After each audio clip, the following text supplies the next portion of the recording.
accumulate the juices. You know what? Woo! Right now. Woo! Woo!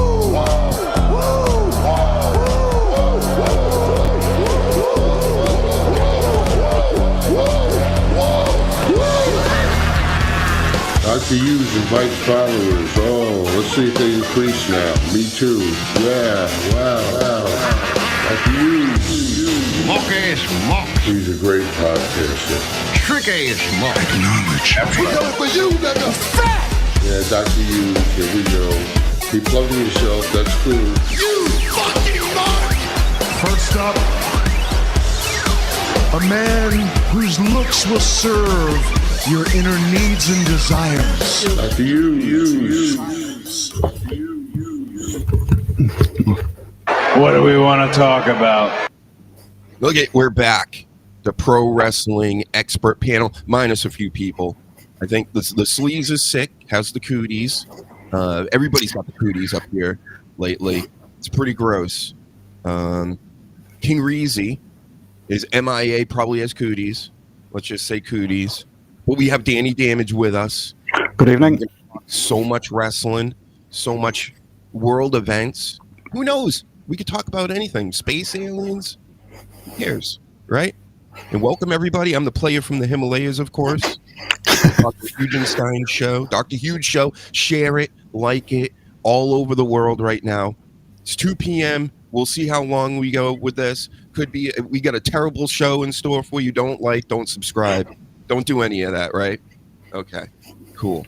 So have you kept up with any wrestling this week, Danny? Like, I know you told me you didn't watch SmackDown, just too many hours. I watched Raw. I didn't watch SmackDown. I'm very happy that Raw has finally been trimmed down to 2 hours after however many years it's been 3. WWE looked like they were doing something really clever, really smart, really fun. Just too much. Like you say, it's too many hours. And when you've got other shows as well, if it was just those 2 shows, it wouldn't be as bad. But when there's just like sprinklings of everything, it's too much. So yeah, well done for cutting Raw down. But then the next week they turn around and they go, but we're going to do the same thing that we did to SmackDown. For years, people said the best thing about SmackDown is that it's 2 hours long. So now they've made it 3 hours long. Figure that one out. There's been some changes too, which we'll get into, but no AEW at all, huh? No, not for like almost like the last year now. I've watched clips online, but I've not sat down and watched a show or even a pay-per-view start to finish like I used to do until for the last year. Like I said, I've watched clips. I've kept up with some of like the happenings, but wow. And Sasha Reigns says Raw will be 3 hours soon. Oh. The thing is, they have the talent for it. That's the only thing I can think of that's a positive about any of this. Both shows going 3 hours, if true. Sasha Reigns, who is a correspondent, so it probably is. Let's just say it's true.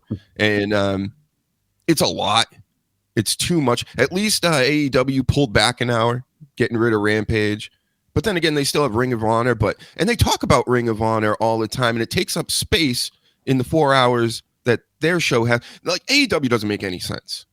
Like, when you really break it down, business-wise, creative-wise, all that, not hating, it just doesn't make any sense. It's just graps, right? And many of us, old-timers, the young kids, we don't want graps like that. Sure, we want graps in the middle of it, in the middle of the show. But, like, when you're starting off shows with a wrestling match between 2 guys for no particular reason other than they're competing, gives a fuck. Like, that's silly. So it's like a 10-year-old playing season mode on one of the video games, but he's got all of his mates around to watch him, and none of them are allowed to play. They just have to watch his season mode. And they're like, just pin the guy. It's like, no, I need to finish it in a certain way. And they're all just sick to fuck, but he's the only one that's got that fancy computer. Yeah. It's very self-indulgent. Times, right? No, finishers don't matter anymore. And they're starting to do that in the WWE. I don't know if people are noticing. But like, oh yeah, we got Cody Rhodes crossroading people 3, 4, 5,000 times in a match, and it's like, that's your finisher. So clearly, that's not your finisher anymore. Otherwise, they'd be finished. Yeah, When you need 2 or 3 of those in an AEW match against AEW talent, it's a sign it's not doing very well. Motor City Machine Guns, same thing. When they were back in TNA, back when they were in TNA, I like them, but some of the stuff was just a bit too silly. And I thought, that's why you won't get in the WWE, because you're doing this stuff where you're kicking out way too many times. You're hitting people with like 7 big moves in a row.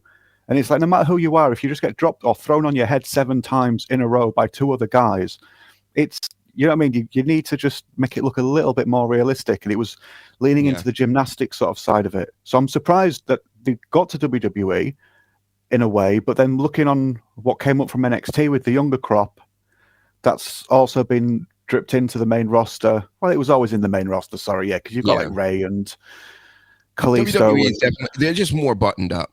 They're kind of, it's just a mud show outlaw thing on AEW. And Mac Diesel says, I've tried A&W, I just can't. WWE is a kid show, it is. A&W is an adult show that is actually more of a kid show. So that's a hot take. It's the correct take. It is kind of more of a kid. I'm telling you, when I look at this A&W audience, root beer audience, it's all dudes my age. And I know it's not supposed to be like that in pro wrestling. I know there's many of us fans out here, but like usually guys like us, if we have kids or nephews or nieces or whatever, and you bring them to these events, right? But this crowd has very minimal kids in it, which makes me go like, all right, so this is like a lot of just like middle-aged guys just going to all this stuff in AEW, at least. Sure, you'll have that in every promotion or whatever that's out there, WWE, but there's kids everywhere. And that's why A&W shouldn't be that. It's just weird. It's like kid friend. I don't know. There's a lot of blood. If you've seen my thumbnail with Will Ospreay on there, you bled all over the place. They love bleeding over there. I can't make sense of AEW. I really can't. I don't know. We know we can talk about it for hours, how they can fix things, and people say go to smaller venues. They've been doing that, but they're not small enough. 2 shows is too much. Back when WCW was around forever, right? And when Nitro was getting hot, they made Thunder, and that was a bad idea. And that was WCW. So AEW was making a second show, third show, like what, 2 years in? It's ridiculous. It doesn't make none of that makes any sense. Like, you got to actually grow it, and then maybe eventually you'll start getting like the family crowds and, you know, those types of marks that would usually just sit home, but they'll go to WWE events, right? Yeah, I don't think they'll bring themselves to cater to families in that way. WWE is kids TV by adults. AEW is adults TV by kids. Oh, wow. Yeah. And the thing is, though, they're not the beauty of AEW to a lot of them, like Moxley, for example, is that nobody is there that's going to tell him no. Same with the Bucks. Whereas if you go to WWE, you go through NXT, they start telling you, right, when you do this move, you kind of do it like this. We don't like that. It looks shit on camera. You might not be used to cameras on big televisions with like millions and millions of people. So just do what we say because, you know, you'll see once you get it. And I understand people don't want the creativity sort of like squeezed out of their performance. But if you want to go to that sort of like next level, that's what you need to do. You need to just take a bit of advice from people. And like we've discussed on here before, they don't even take advice from people in their own locker, like Mark Henry or whoever's trying to give them advice. CM Punk, I think he might have told a couple of them the odd little tidbit. He says strangling some of them. Yeah. He may have just expressed his opinion on some things a couple of times, but they don't listen to people in their own employment. So why would they listen to people outside? And looking at someone that's like big and successful, that's in WWE, whoever it is, they're not going to take that on board. Andrade, everybody forgets about Andrade. I forgot Andrade was in AEW, and he slapped Sammy Guevara. I forget he did. Yeah. What was that about? I honestly can't remember what the heat was, but yeah, they had an issue, and he just went up and slapped him. I think Tony Khan was told that he's going to get slapped, and he was like, "No, he's not going to." They just went up and slapped him. So I know Tony was involved some way. I don't quite know if he was scared for his life. We obviously did see him again afterwards, so he survived. And Sasha Rain says here, you got to like Kiana, who has not been used. And you are 100%. Get Kiana James on my television. Stat. She's a good worker. She's super hot. Let's go. Come on. Let's hit me with some hagrums here. Yep. Just like Tiffany Stratton, who we'll talk about in a little bit. Amazing, great work. Your biggest fan ever since you showed up at NXT. I saw it. I'm like, she's going to be champ on the main roster in like the next 2 years. That was 2 years ago, so I'm right as usual. Player from the Himalayas. But first, we must, you know who we got to talk about. What do we want to talk about? Yep, Cody Rhodes. He starts off SmackDown last night. He comes out, got the suit, doing the, ooh, yeah, my fireworks are here. And, you know, that all of it is super cringe to me. I can't stand it. It wasn't always this bad to me, but it's now so polished that it's cringe.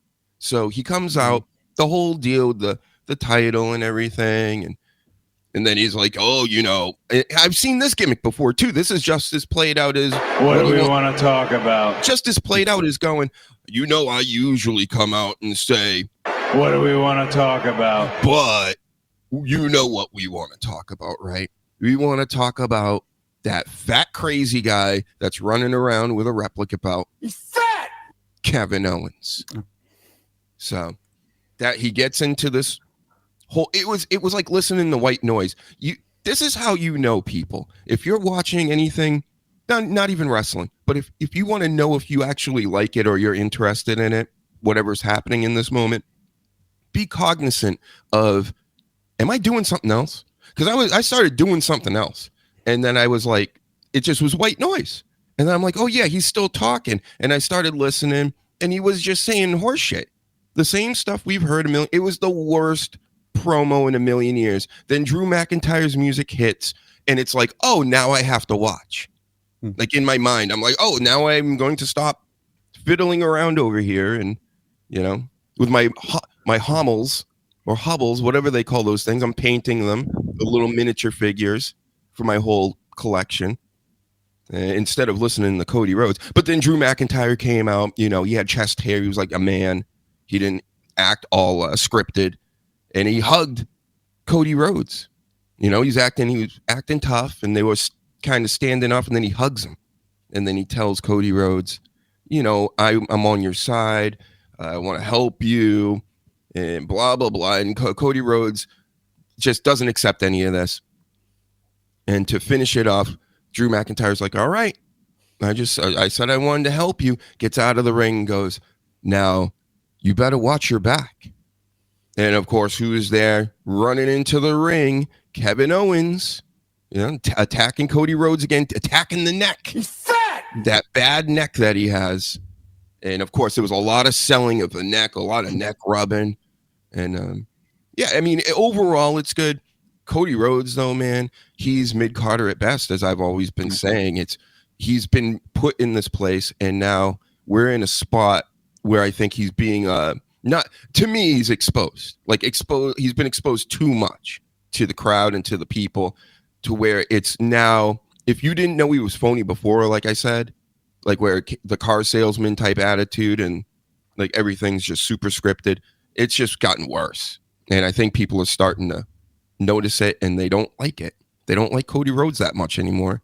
How about you, Danny? Do you like Cody Rhodes? No, simply.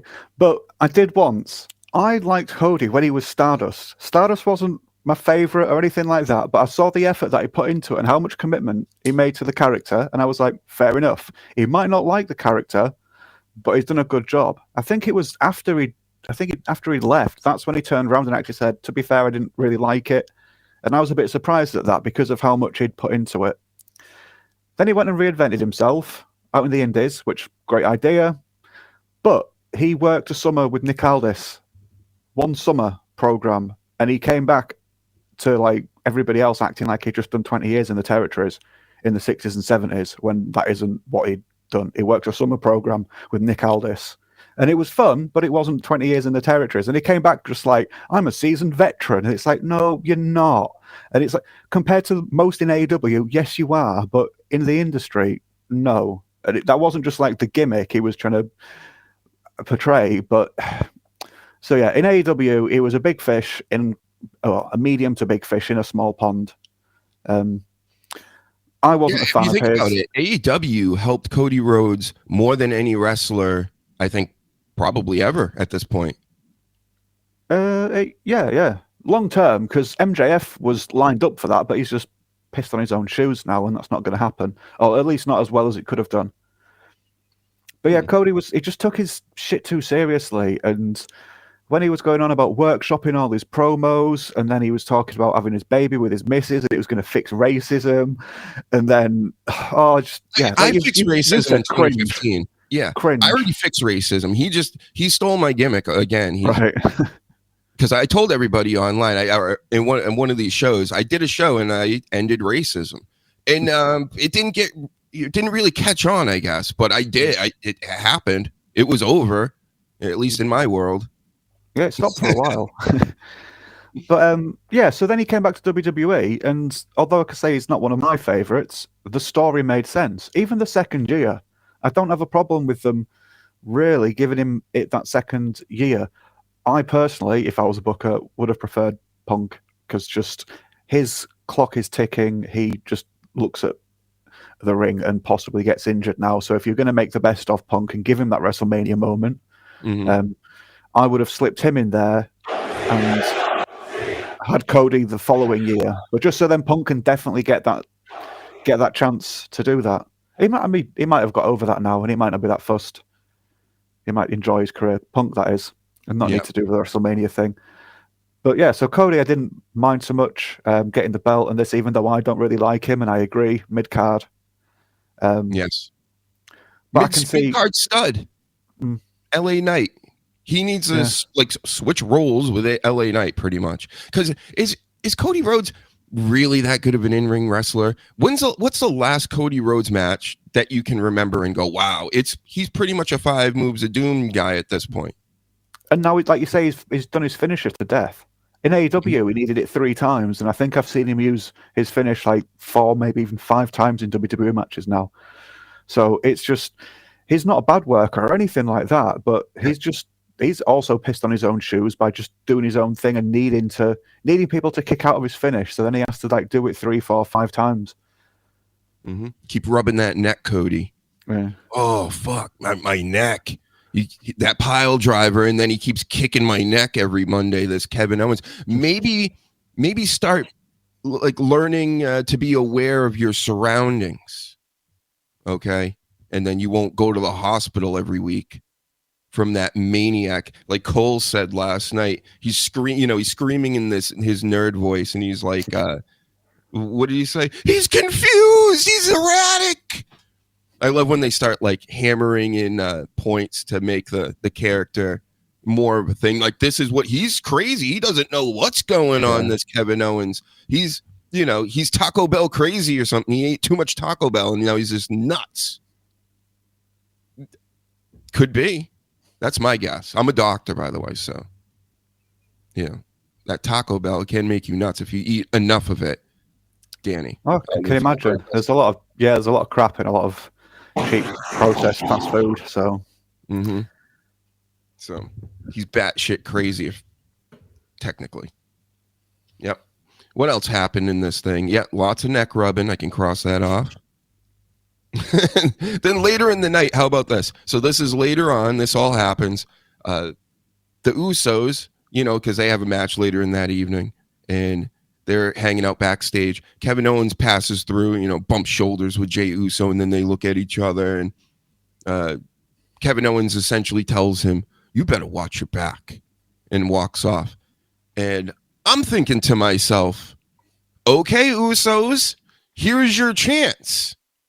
Yeet. You can go beat up this guy right now. He just said, watch your back, to you guys who are in a gang, wearing OG shirts like this, kind of like this. This is the OTC, of course. The super cringe, but I got the shirt and I love it. just like my Yeet shirt. And they let him walk. Like, why would it, if you were just threatened by a Kevin Owens and it's 2 against 1, you're twins, and he tells you watch your back. I don't care if you're good guys. You need to stop a mud hole in that. So that just doesn't make sense to me. So, I mean, other than them being good guys, what else could they have done, Danny? Anything? Well, yeah, like you say, could have stopped him. Didn't necessarily have to beat him up straight away, but just stop him and getting. Yeah, you do that in real life. You mean, what was that? Want to say that again? Or make yourself, clarify what you were trying to get across. Not just leave it hanging and just be like, oh yeah, I'm sure nothing's going to come of that. Let's just go about our business. And I mean, in fact, let's go our separate ways. Just so we're even more vulnerable and likely to be blindsided. Yeah. It's just okay. So you're just gonna let him take over the whole back and just punk everybody. But wrestlers, yeah, you'd expect him to stop him, slap in the face, push on the floor. Yep. He's saying he's gonna go beat you up like he just did to Cody Rhodes, who's supposed to be your friend, guys. I don't know. Maybe you're not that friendly. Yep. Because CM Punk was in that. What was Cody Rhodes doing recently when they had their War Games? He was in War Games, no? No, he had the title, so he fought what, Gunther? No. Owen. Wasn't it Owens? I can't remember all this stuff. I thought it was Owens. That's right. But that was Saturday Night Main Event. So he didn't wrestle at Survivor Series? Hold on, I gotta look this up. Somebody in the chat, anybody, Sasha Reigns? Do you know?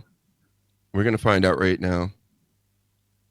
Because I know CM Punk was on Team Bloodline, so that means CM Punk was, Cody Rhodes wasn't there.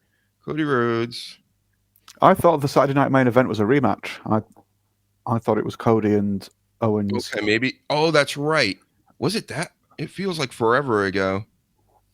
Yeah, Cody Rhodes did not appear at the 2024 Survivor Series because he was scheduled to face Owens at Saturday Night. Okay, that makes sense. So he was kind of in the Bloodline storyline, but he isn't right now. That's what I wanted to know. And we just figured it all out. Analyst journalists. That's how you do it, kids. Google. Right? That's how we all do it now. So, yep.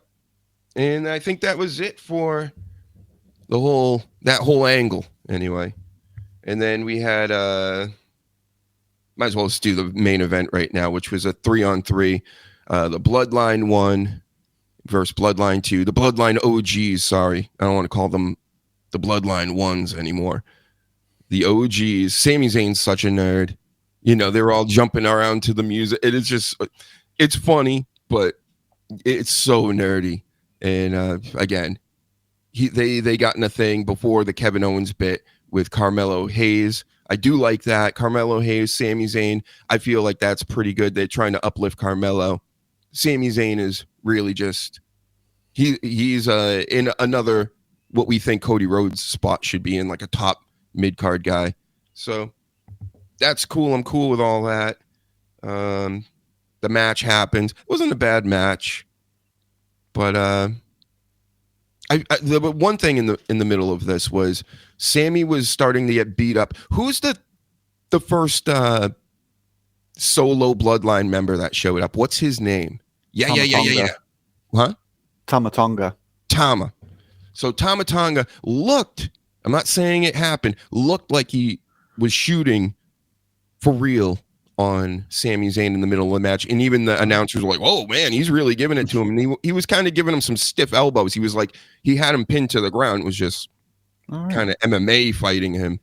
I wasn't really paying attention because I don't pay attention to 3-on-3 main events anymore. That's so Vince McMahon. That's so 2018, 19. So 2000 and late, right? So, yep. That's really all I got out of the match. I forgot. I didn't even write down what happened at the end of it because I can't remember. I was tired. And that was it. 3 hours. Sasha Reigns. What happened at the end of the match last night, right? Thank you. Yep. Expert analyst, everybody. There's too much wrestling. But again, this match didn't mean anything. And I think we're going to go through. Let's go through this. Before this match even took place, Paul Heyman waddles into the arena. He skips the metal detector because, of course, he's not going through metal detectors. He's got probably all kinds of knives and brass knuckles and chains on him for impromptu matches, so he can be the wise man and hand them to one of his guys. But Solo comes out because Paul Heyman's out here saying he's, Solo's not the tribal chief and Roman Reigns is, and yada yada. So Solo comes out. Paul Heyman is so scared. He's like, it was like a 300-pound gorilla just walked into the ring. He said himself he was going to piss his pants. And there's another stipulation in this match now. Solo says not only is he fighting for the Oompa Loompa, that he's also fighting for the rights to the ownership of the wise man. So, the wise man, then his face, he was just in shock. He couldn't believe it. And what it sounds like to me is Roman Reigns is going to lose this. And Solo is going to be the tribal chief from now on. It makes more sense if you want to keep this thing going for a longer period of time. Yeah, well, is Paul Heyman going to go kicking and screaming, or is he going to go rubbing his hands together because he stuck the knife in Roman Reigns' back? I suppose that's the question we're all going to be asking now until it happens. Well, he's been put through a table by Solo, so I don't think he wants to go back. That would make sense, but wrestling. Right. People have gone through much worse and still managed to look past that and side with people you didn't expect. Uh-oh, look who we have here with us, everybody. None other than... Hold on, where is it? He is none other than... Blow out my goddamn eardrum. It's Reezy! What's up, everybody? Shout out to you. You're frozen on screen, but we hear you loud and clear. Oh, yeah, that's my crappy phone. Yeah, man. Happy to be up in here. That's right. We're doing it once again. Everybody start liking and subscribing and sharing this all over YouTube, X, wherever you're watching it. And we're on TikTok right now, I believe. I'm flexing my 8 followers on TikTok. So go check that out. I do post on there, which is weird, Reezy. I get a decent amount of likes and views and things on TikTok from my posts, but nobody seems to want to subscribe. What's up with that? Well, what it is TikTok has this thing where you have to build an audience. So I think it's the more you go on it, the more you go live. It's like a number of audience thing that goes up. Yeah. So you just got to use it a shit ton. That's what I did when I first joined Twitter, right? I just started using it a ton. But back in the day, you would actually gain followers and interaction stuff. Now it's just it's not like that. The game has definitely changed, and the people I want to see the most, that I subscribe to, that I follow to on social media, I see them the least. How does really? It's just so weird. And that For You section on X, we don't want that anymore. That's just very upsetting. Every time I check out the For You section, it stinks. It just, makes me want to throw my phone out the window. But more on that later. Anyway, have you kept up with this Omos overseas deal that's been going on? Yeah, so apparently he's tag team champions over in Noah. Uh-oh, he's cracking up. That's pretty cool. Uh-oh, I technical thought that was me. We can hear you, but you sound like a robot again. You're going to have to plug in and out or something. It's very staticky. Very staticky. He is none other than... King Reezy. Hold on, let's try this. Let's try that. Sounded like he was leaving the Matrix. Oh no, he's still leaving. No, it didn't shut off. Oh, did it disappear? Oh, yeah, that's why. Okay. He's gone again, folks. Oh. He might come back. Well, you never know with Reezy. So what's Omos been doing? Omos. he says he's trying to set the record straight. You know, we haven't seen him since Brock Lesnar. I forgot he even wrestled Brock Lesnar, but I think it was around the time where they had MVP as his manager. Yeah.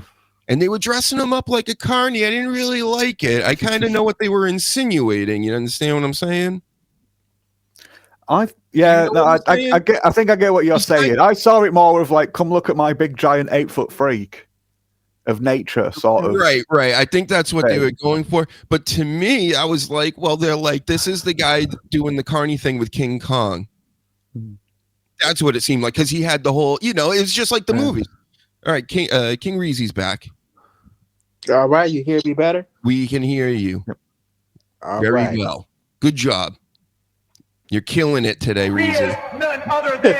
I'm definitely killing something. So yes, tell us more about this Omos now. I was just getting into it, but he went over to Japan and he won some titles, right, with Jack Morris? Yes. So basically, WWE is using Japan and this partnership to kind of send talent over there that they have no use for, that they don't have any plans for. And Omos is a guy that's getting over there because of his height. Mm-hmm. He goes to Japan.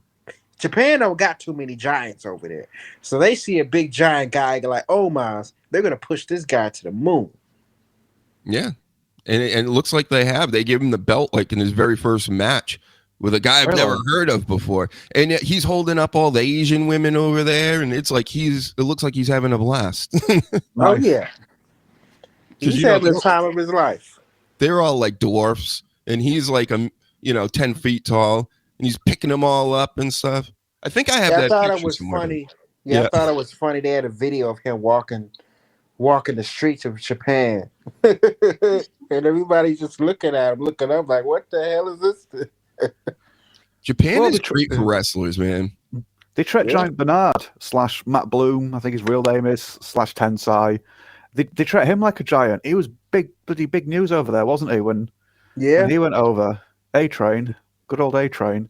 And then but he's like 6. I say only. He's like 6'9", 10, something like that. Yeah, he's something like anywhere that. near Omos, but so I can imagine Omos just like being even more menacing. You know who he took on last, Reezy? We were just talking about this too, but here's a little trivia for you. Who did Omos last fight in WWE? That's a good question. It was a big match. Big WrestleMania match. That's a big clue. All right. I'll just somebody I want to hear what everybody's saying. I'll give you a hint. I'm coming for you, motherfucker!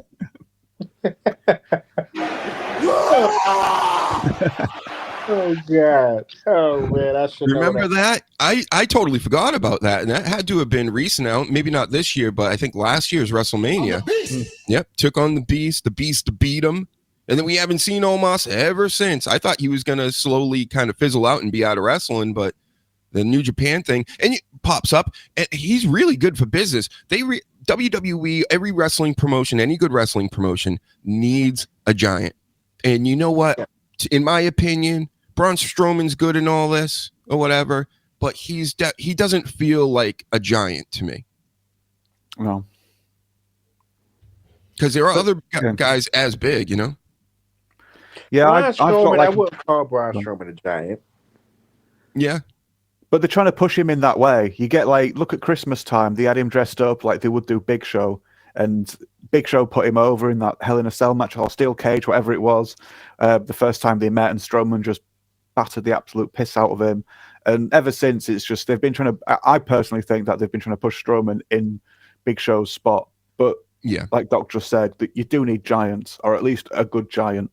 Almost was getting better. It was pretty sloppy and slow to start with, but by that Brock match, especially with that Brock match, because he didn't have to hold too much back.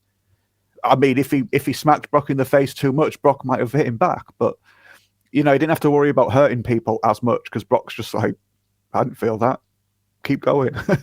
Yeah, I think with Braun Strowman, he's too PG at the moment, and they've tried to make him really mean and all this stuff before. It's just not working for me. But if he goes to Raw, say, and becomes like something in a good storyline where he actually is scary because of his size and everything. Like right now, he's just not scary because like he coming out as Santa and all the rest. And yeah, he's big and all this, but he has the attitude of like an 11-year-old, like just an overgrown kid. You know, you know, like a bully kind of thing. I can't remember who it was the other week. You said he's the wrestling version of the Hawk Tuohy girl, but that's what I see as Strowman. Just I'm from the South, and that's it. That's the gimmick. It's like, yeah, what else? And it's like from the South, and it's like, all right, yeah, fair enough. Yeah. But it could be at least they stopped him doing that stupid choo-choo train thing. Oh yeah, that stinks. I think he still does it though, like running around the ring. They don't. Yeah, what do they call that? The train, the something train. I get why. Yeah. The train. It's just as cheap. He does it because his dad played baseball, so it's like a home run for his dad. I get that, but they didn't need to do like the choo-choo train noises like over the PA mid-match, and the bloody steam engine bursted up. And that was terrible. It's such good shit. Yeah, was it Vince? Yeah. Oh, was that Ambrose? Is that you, Ambrose? It's such good shit. Nope, it's Vince. I know my Vince. That's 100% Vince. I love black guys. That's Dean Ambrose. He loves black guys, Reezy. Watch out. You want him to repeat it? I love black guys. I'm laughing. I'm just laughing. He's coming for you. Watch out. Moxley the 13th. Remember that? Where is he? There he is with Freddy Krueger. I love black guys. Coming for you. That pick's hilarious, by the way. I'm still dying off that pick. And this guy's coming for everybody in the Royal Rumble soon. Yep. Who's that? I don't know. Some badass out there. He went away. He's no longer with us. Not like he's still on Earth, but you know, he's not online anymore for the moment. He'll be back though, because he's so tough. But Shins was in Japan too recently. Did his whole thing. They put him over. He won his match. He was in some pictures with Omos. So Shins is getting some work in here. He's got the U.S. title, flashing it around overseas. I'm liking all this. And the first thing I noticed, this was a match between Shins and Andrade last night, and the mat was a darker blue. And I actually really like the look of it. It doesn't look like Raw, doesn't look like all the other shows. It has its own like theme now, you know, like, or as aesthetic as the kids call it these days. Did you guys notice that, or Reezy? Did you see SmackDown last night? You know what? I did not, but I seen clips of it on YouTube. So you notice the mat? The mat? You talking about the mat, right? Yeah. I know what you're talking about. The blue mat. Yeah, it just really changed a lot of the way it looked, in my professional opinion. It looks like they're trying to change their entire look. That seems like what WWE's trying to do slowly. Is change their entire look from the ring, the way the arenas look. And I don't mind that. I don't mind them getting a new look, and it's always an upgrade. Their production is like top notch. They have that NBC, because I've always noticed this even as a kid, without knowing anything about production. The clarity of NBC compared to and CBS was always pretty up there, but like compared to ABC or Fox, they were just using different cameras, and the cameras they were using and the equipment they were using is just such a much higher grade. And there's something that they're doing with their settings or whatever through all these years that, like, just go watch AEW and watch WWE. If you can see it side by side, it's not like this major difference, but there's something there that makes that NBC shine on it. So I don't know how they do. What was that? No, I said yeah. Oh yeah. No, I'm not going to disagree with that part.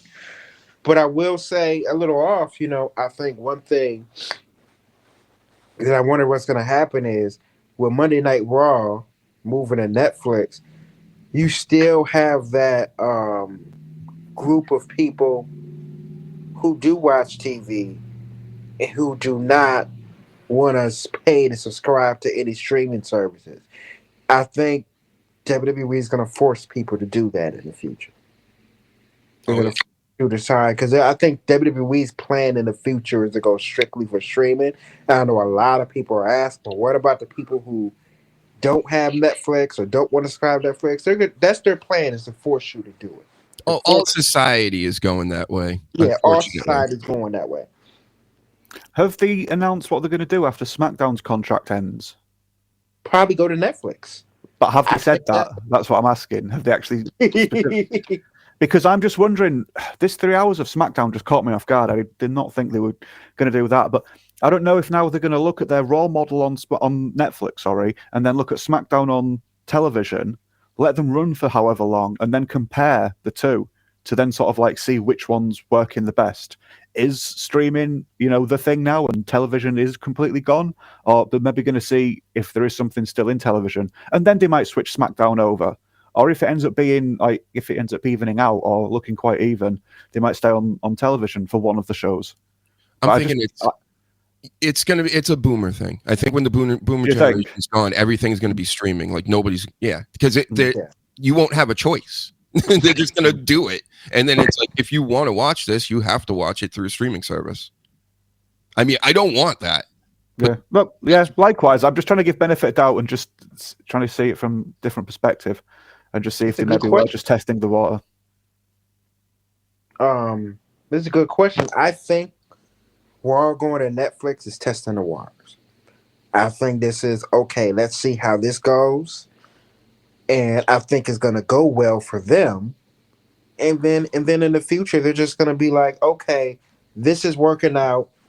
Let's move SmackDown here. Let's move NXT here. And that's just they're getting paid anyway. They're getting paid big bucks for all this, so of course they're going to do it. And then they're going to bring everything's going to be streaming soon, and it's going to suck. And that's why we got to keep hard copies of things. Everybody, because they're all going to be very expensive. That's why I still got my VHS tapes. Mm-hmm. I tidied some up the other day. Yeah, I've still got some VHS as well. Yeah. If all of the shows are all on the same streaming platform, that's not too bad. But if they start, like they have done with the television networks, started whoring themselves out to, USA will pay this much for that one, and then whichever Fox will pay for this one. If they end up having all the different shows and all the networks, which WWE had no problem doing in the past, I think that's just going to take it away, because then you just feel like you're getting fleeced to buy everybody's subscription service then, and not just the one that WWE is now committed to. Yep, they're going to do that. There's going to be even more subscription services in the future, and everything's going to be separated, edited. They're going to take out all kinds of stuff in your movies and in your wrestling and in your shows that we'll know is like these are things that happened, but like it just won't be there. You know what I mean? Like they're already doing it, like the digital book burning kind of thing. Yeah. We had mentioned hard copies earlier. What are they doing with all the old archived stuff? Because WWE Network is to the people that like that sort of stuff, it's very valuable for all the old historic sort of collection. And now if they're shutting the network down, where's all of that going? It's on Netflix right now. Right, so that's coming over as well. Okay. Yeah, I tried to look it up the other day, and it crashed on me twice. So we're off to a great start, WWE on Netflix. Awesome. Yeah. I'm no historian or anything like that, but I can completely empathize with the people that are just heartbroken at the moment because of all the old stuff that's going to get lost. Even if they say, oh yeah, we're bringing it all over to Netflix, something's going to get lost. Something's going to get misplaced. Something's not going to get uploaded because, oh yeah, we won't bother with that one because that was the night that so-and-so got fucking stabbed or whatever, or so-and-so said a naughty word, so we'll not upload that one, and we will lose things from it. Hopefully they keep the episode where Enzo Amore got knocked unconscious from the ring rope. Oh, yeah. 'Cause that was one of my favorite moments almost of all time, so... Also, I want to put out there that one thing with Netflix is What happens when there's too many people on it? Streams start to just with a lot of streaming services, especially Netflix. When too many people is on it, when too many people is watching, it starts to move slow, technical Jake difficulties. Paul Tyson. There you go. That's Jake Paul Tyson. That's a great example. This is going to happen. It happened with the WWE Network in the beginning. Mhm. The WWE Network was bad in the beginning. That first year was rough. Yep. Oh, it was always bad. When they eventually sold the rights to Peacock, I still used the that's network what it was. because of like the UK licensing and that lot. And it was still, they cared even less about it then. Because they're like, well, we've got paid by Peacock. What the fuck do we care? We'll just let the network do what it wants. If it gets all stuttery and shit, who cares? We've only been paid for it twice. So, yeah, it was such a good idea, was the network. But then they got greedy, and it's just a shame now. It is. All these streaming things, like I said, the future sucks. When I was a kid, I thought we would have, hoverboards and everything would be easily accessible and, all the free energy, maybe even, Of course not. We got it's worse. Just everything stinks. Like, okay, the internet. We got the internet. Cool. We can do some things with that. Other than that, it really, and the internet has actually made people like somehow dumber. With all this information at everybody's fingertips, a lot of certain things can get done easier and faster. But overall, have you looked around lately? Not a whole lot of geniuses out here anymore. But hey, not every brain is wired for the internet. That's a sad fact. Some people just can't comprehend just what's at the fingertips, and so quickly, just such fast access with fast smartphones. Like we said last week, when you have to wait behind dial-up, it's sort of like put things in perspective a bit and just taught you a bit of patience. But now it's just phone out, I'm hungry, smash, smash, smash. Yeah. Where's my dinner? There it is. Cool. No one's going to get... The past 5 years has been the craziest with all that. Like they really condition people to like just order everything online, stay inside, get things delivered. And before 2020, people were doing it, but not at this pace. It's crazy. Now we got everybody's using Ubers like crazy, and the Uber drivers are trying to have sex with some people, or the Uber drivers are getting stuck up and killed. It's like, why there's a lot of interaction with a lot of strange people out here these days. Yeah, I mean, nowadays it's becoming it's getting where more people are starting to Uber than drive themselves. Because Uber is taxi on crack, basically. You call it when you want it, and it's normally there. Yep. So, I mean, people are Ubering more. People are even working jobs online now. Like soon, we're just going to be working offline if we're not working at all, because I mean, apparently machines is going to take over. And that's the thing with this show I've been thinking about lately too. We pretty much have this year to do this show. After this year, if we're not making it, if these people out here aren't retweeting and subscribing and sharing like they should be right now, and definitely doing that on YouTube, go to YouTube, DrHUGEshow. This is the year. AI, this is just my take. It started becoming a thing the end of 2022, like with ChatGPT and all that. And then it's already starting to take over YouTube and all these different platforms, which is AI horseshit. So we need to keep this as human as possible, and like push forward with that, like being an organic, authentic, something that's an actual real thing compared to all the fake shit that's coming. Because by the end of the year, I'm telling you, 90% plus of the content that's going to be out there is all going to be artificial intelligence. All of it. The music, the video, you name it. It's all going to be fake. It'll just be AI personalities just looking at humans' behavior on YouTube and laughing, just reactionary. Just look at these stupid humans. Watch this one. It's not going to go too bad. They're not going to start blowing us up or anything. They're just going to rip the absolute piss out of us and just mock us. Yeah, I mean, it's already. It's already starting. I mean, Amazon just fired, I think, all their staff and in quite a bit of places now, and got artificial intelligence working in warehouses. So I mean, it's beginning. Watch out, we will in 20 years we may not even have our jobs. Oh yeah, I've been telling people like this for a while now. I'm like, not only will you not have your jobs, but do you think that the owners of this place want you around? What's the purpose of you then? If you're not going to be a worker bee for the system, what's the purpose for you? Yeah, And maybe that's why they want to give everybody so many, medications. I am a doctor, so I think it's weird that everybody has to get medicated so much. I find this all very weird. What are they doing to the food, right? Anyway, more on that later too.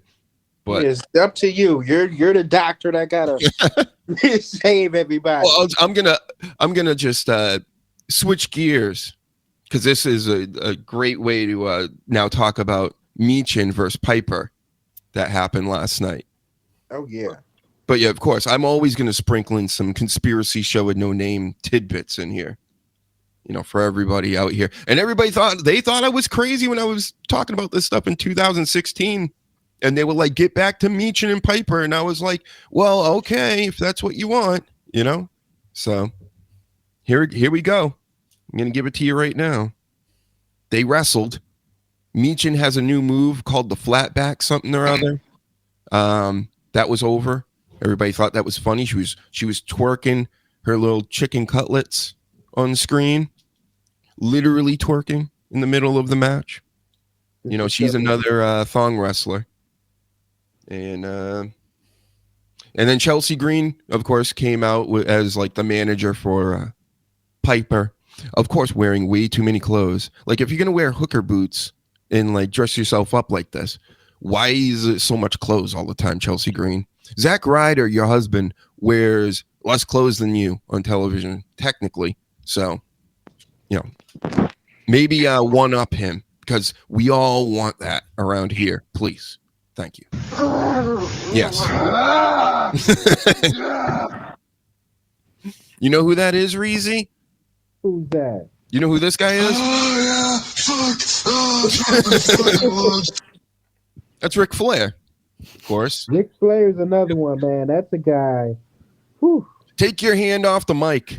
I said Ric Flair's another guy that has some everlasting promos and moments in wrestling, man. Mm-hmm. My favorite was when he was on the plane ride from hell and was helicoptering his penis naked while wearing only a robe. Yep. Scaring all the lady workers. Yep. It's best gimmick ever. He says he's got one more match in him, guys.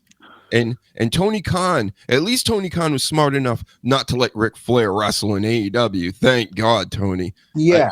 You really want Ric Flair's death on your hands? Because probably he's going to croak one of these times in the wrestling ring. Did you watch that event he had, 2 years ago, Ric Flair's last match? I did. It was actually good, though. Listen. I mean, the match almost died in that ring.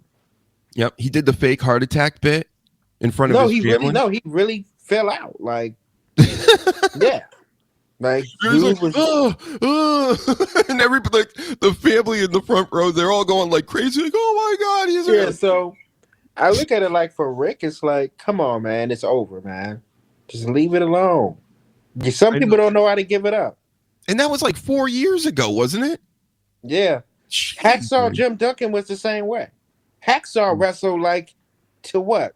It's freaking 80s. My goodness, these guys. But he really thinks he's got one more match in him. Well, he's not getting it at AEW. He's not getting it at WWE. What is he going to do it at some low-level promotion somewhere? That would be really sad. Very well. They've let him live vicariously through his daughter. Me and Doc have had conversations about Charlotte Flair before and how I feel she's just been pushed primarily, obviously, because it's Ric Flair's daughter. And Rick's had that opportunity to scratch that itch through his daughter and not have to get back in the ring because hey, he's left behind more legacy and his name gets to live on. That's still not enough. That's still not enough. It's that performers sort of like acting, attention seeking. Just they always want one more. They can't give it up. They can't give that rush up. Don't give it up. You better, because I mean, what are you thinking, dude? Have another one, Ric Flair. You know, when you're saying you're gonna wrestle again, what are you gonna do? Another tag match too? Like, when you think about it, you're gonna have several last matches, but the final 2 last matches are gonna be tag match. It's just all stupid. Just cut it out. Yeah, we get it. Everybody likes you. We all woo. Everybody, acts like you're the greatest and all this stuff. Just have that. You can be happy with that. You're a Jabrone Malone now, bro. Deal with it. Get out of our lives.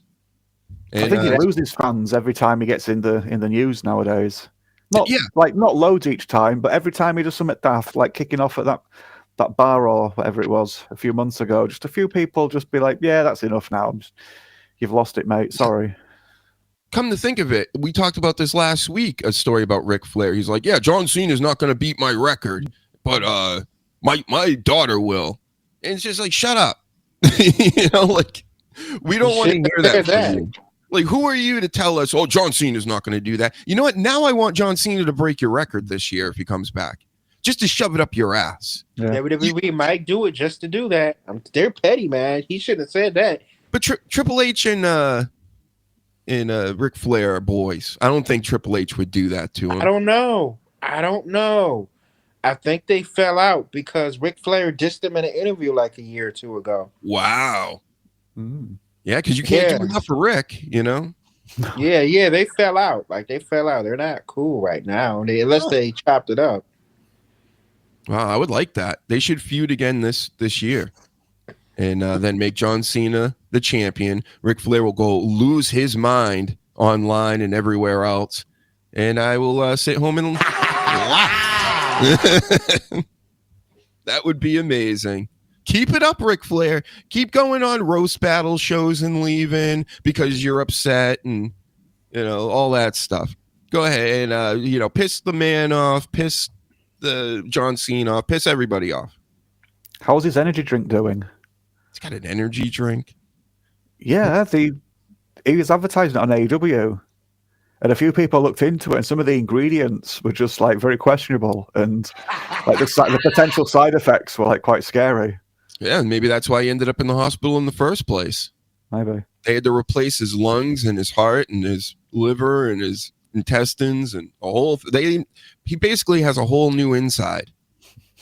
Yeah, maybe it's a lot of these, there's a lot of trafficked people over this border lately. I think Ric Flair's got all kinds of body parts. He probably got pig parts.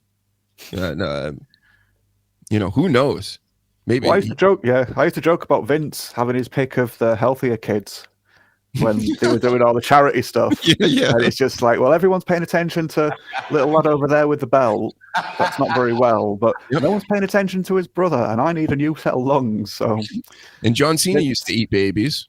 That was a big rumor on this show back in the day. Right. And I hadn't heard that one, but yep, he eats babies. That's why he does all these Make-A-Wishes, because he assumes nobody's gonna ask any questions because these are very ill children that aren't supposed to be here much longer anyway. So he eats them. All right. Mm-hmm. What do you think about that, Reezy? I've heard that story. I hear a lot of celebrities eat babies. Have you heard that? You've heard that, right? A lot of celebrities eat babies. That's what they say. Yeah, it's true. Yeah. Snoop Dogg must be eating babies because he's out there all the time. And he's out there. Think about this. He's in the WWE Hall of Fame. He's 100% eating babies because he has nothing to do with wrestling. He has nothing to do with anything. Yet he's on my TV all the time for the past 25 years. Really? Baby eater. That's how you know, folks. Ellen, of course, big time comedian over here that has run away because, Trump's back in office, right? That must be it. Not because she's eating babies. Which is most likely the reason. And she's like, oh, people are catching on. My set looks like Epstein Island. Oh, no. And everybody sees it now. So I got to get out of here. Oh, wait, my ex-girlfriend wife, drove her car into a house, and then they put her in a black bag as if she was dead. And then she popped out of the bag, and then they pushed her back in the bag and zipped it up and put her in an ambulance. Nothing weird there. Nothing weird anywhere around this chick, huh?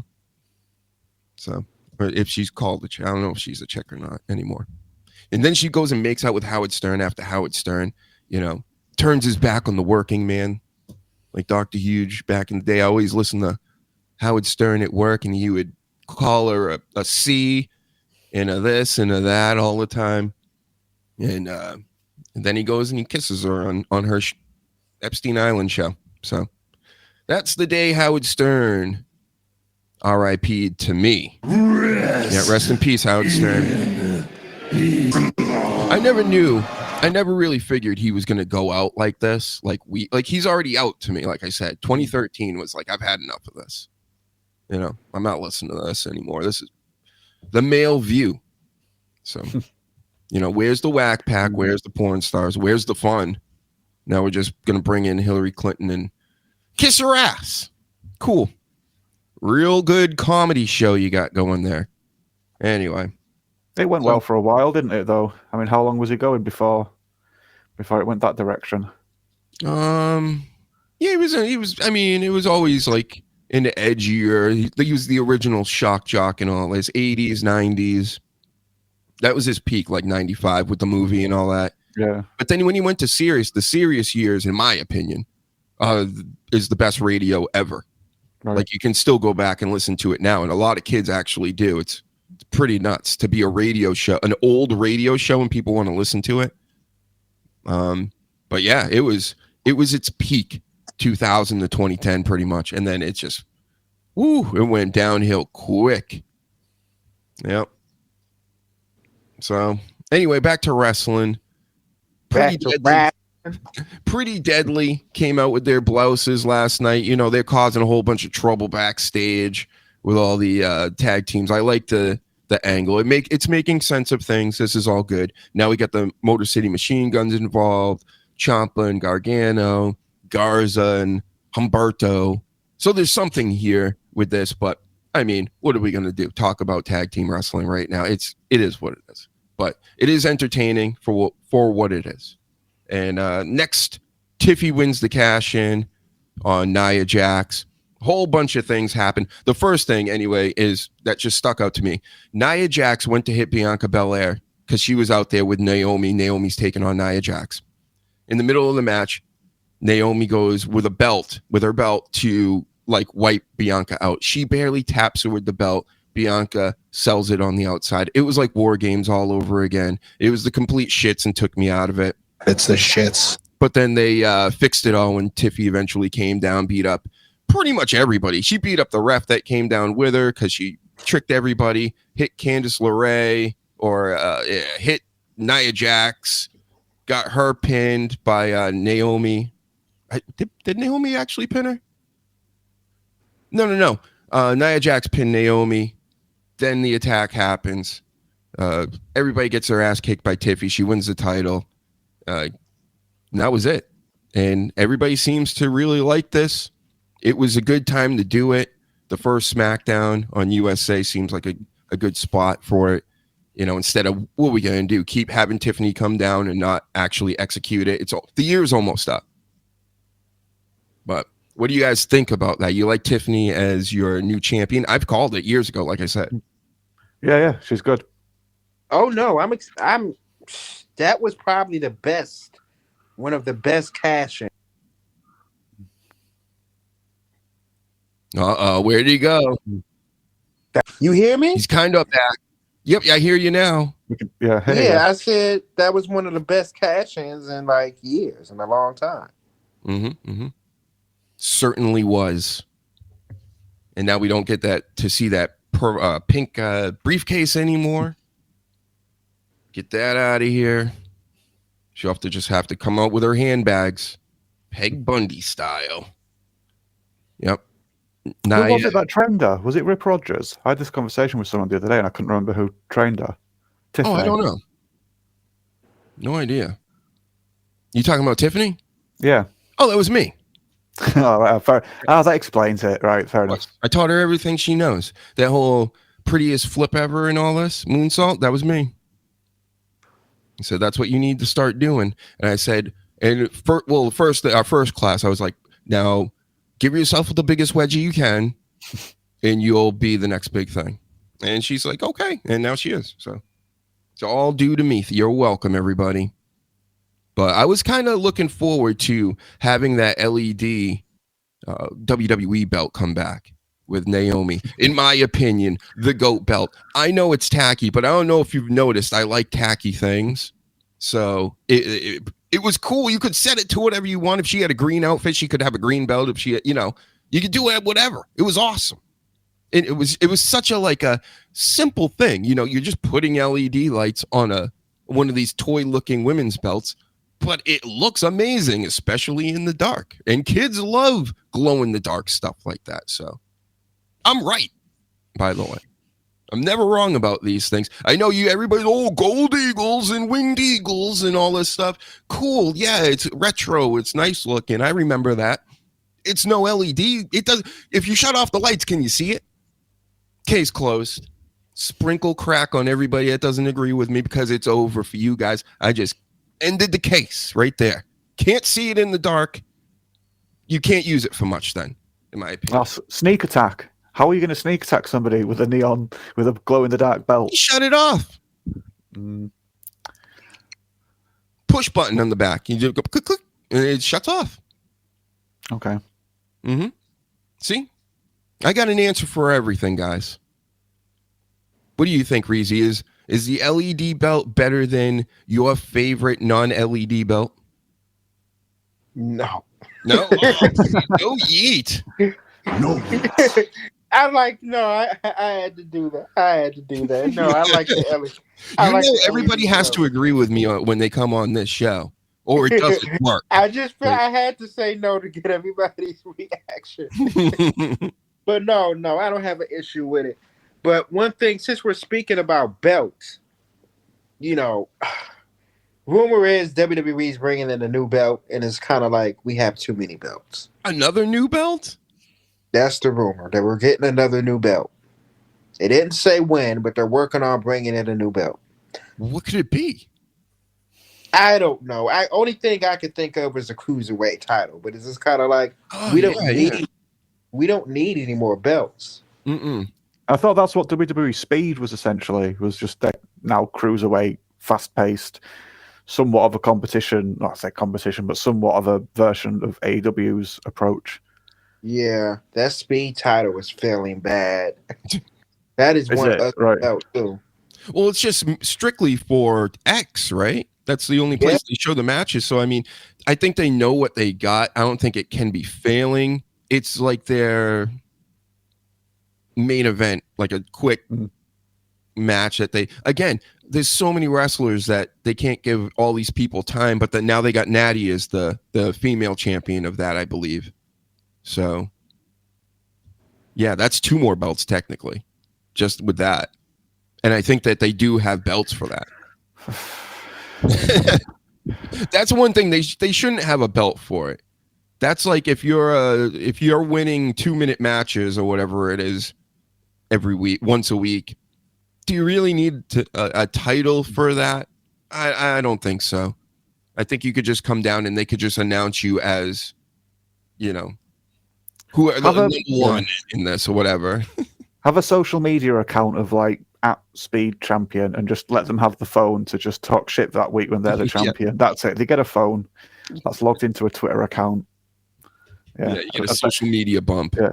It's just, it's excessive. Too many belts, we've said. All that merchandise. I mean, how are they going to transport all of this stuff? So they're trying to sell it and put it on display. It's just like, look at all these 400 different belts we have. Naomi did a Samoan drop with Nia Jax, but it was semi sloppy. You could tell she couldn't hold her up for a second. Bianca Belair comes out there, throws her up there, and she's just like wiggling or dancing around with her and stuff, like no problem. Naomi, on the other hand, cannot hold Nia Jax. She's not built the same way. Right. No, she is not built the same way as Bianca. So that was definitely noticeable. And then the other thing about this match, the last thing, Naomi kicked out of Nia Jax's finisher. She's got a couple finishers. She got the leg drop, right? Which people kicked out of. But she did a leg drop from the second rope. She kicked out of that. They were kicking out of a lot of things, which made me think when Tiffany Stratton came down with a briefcase, I'm like, well, she's cashing that in.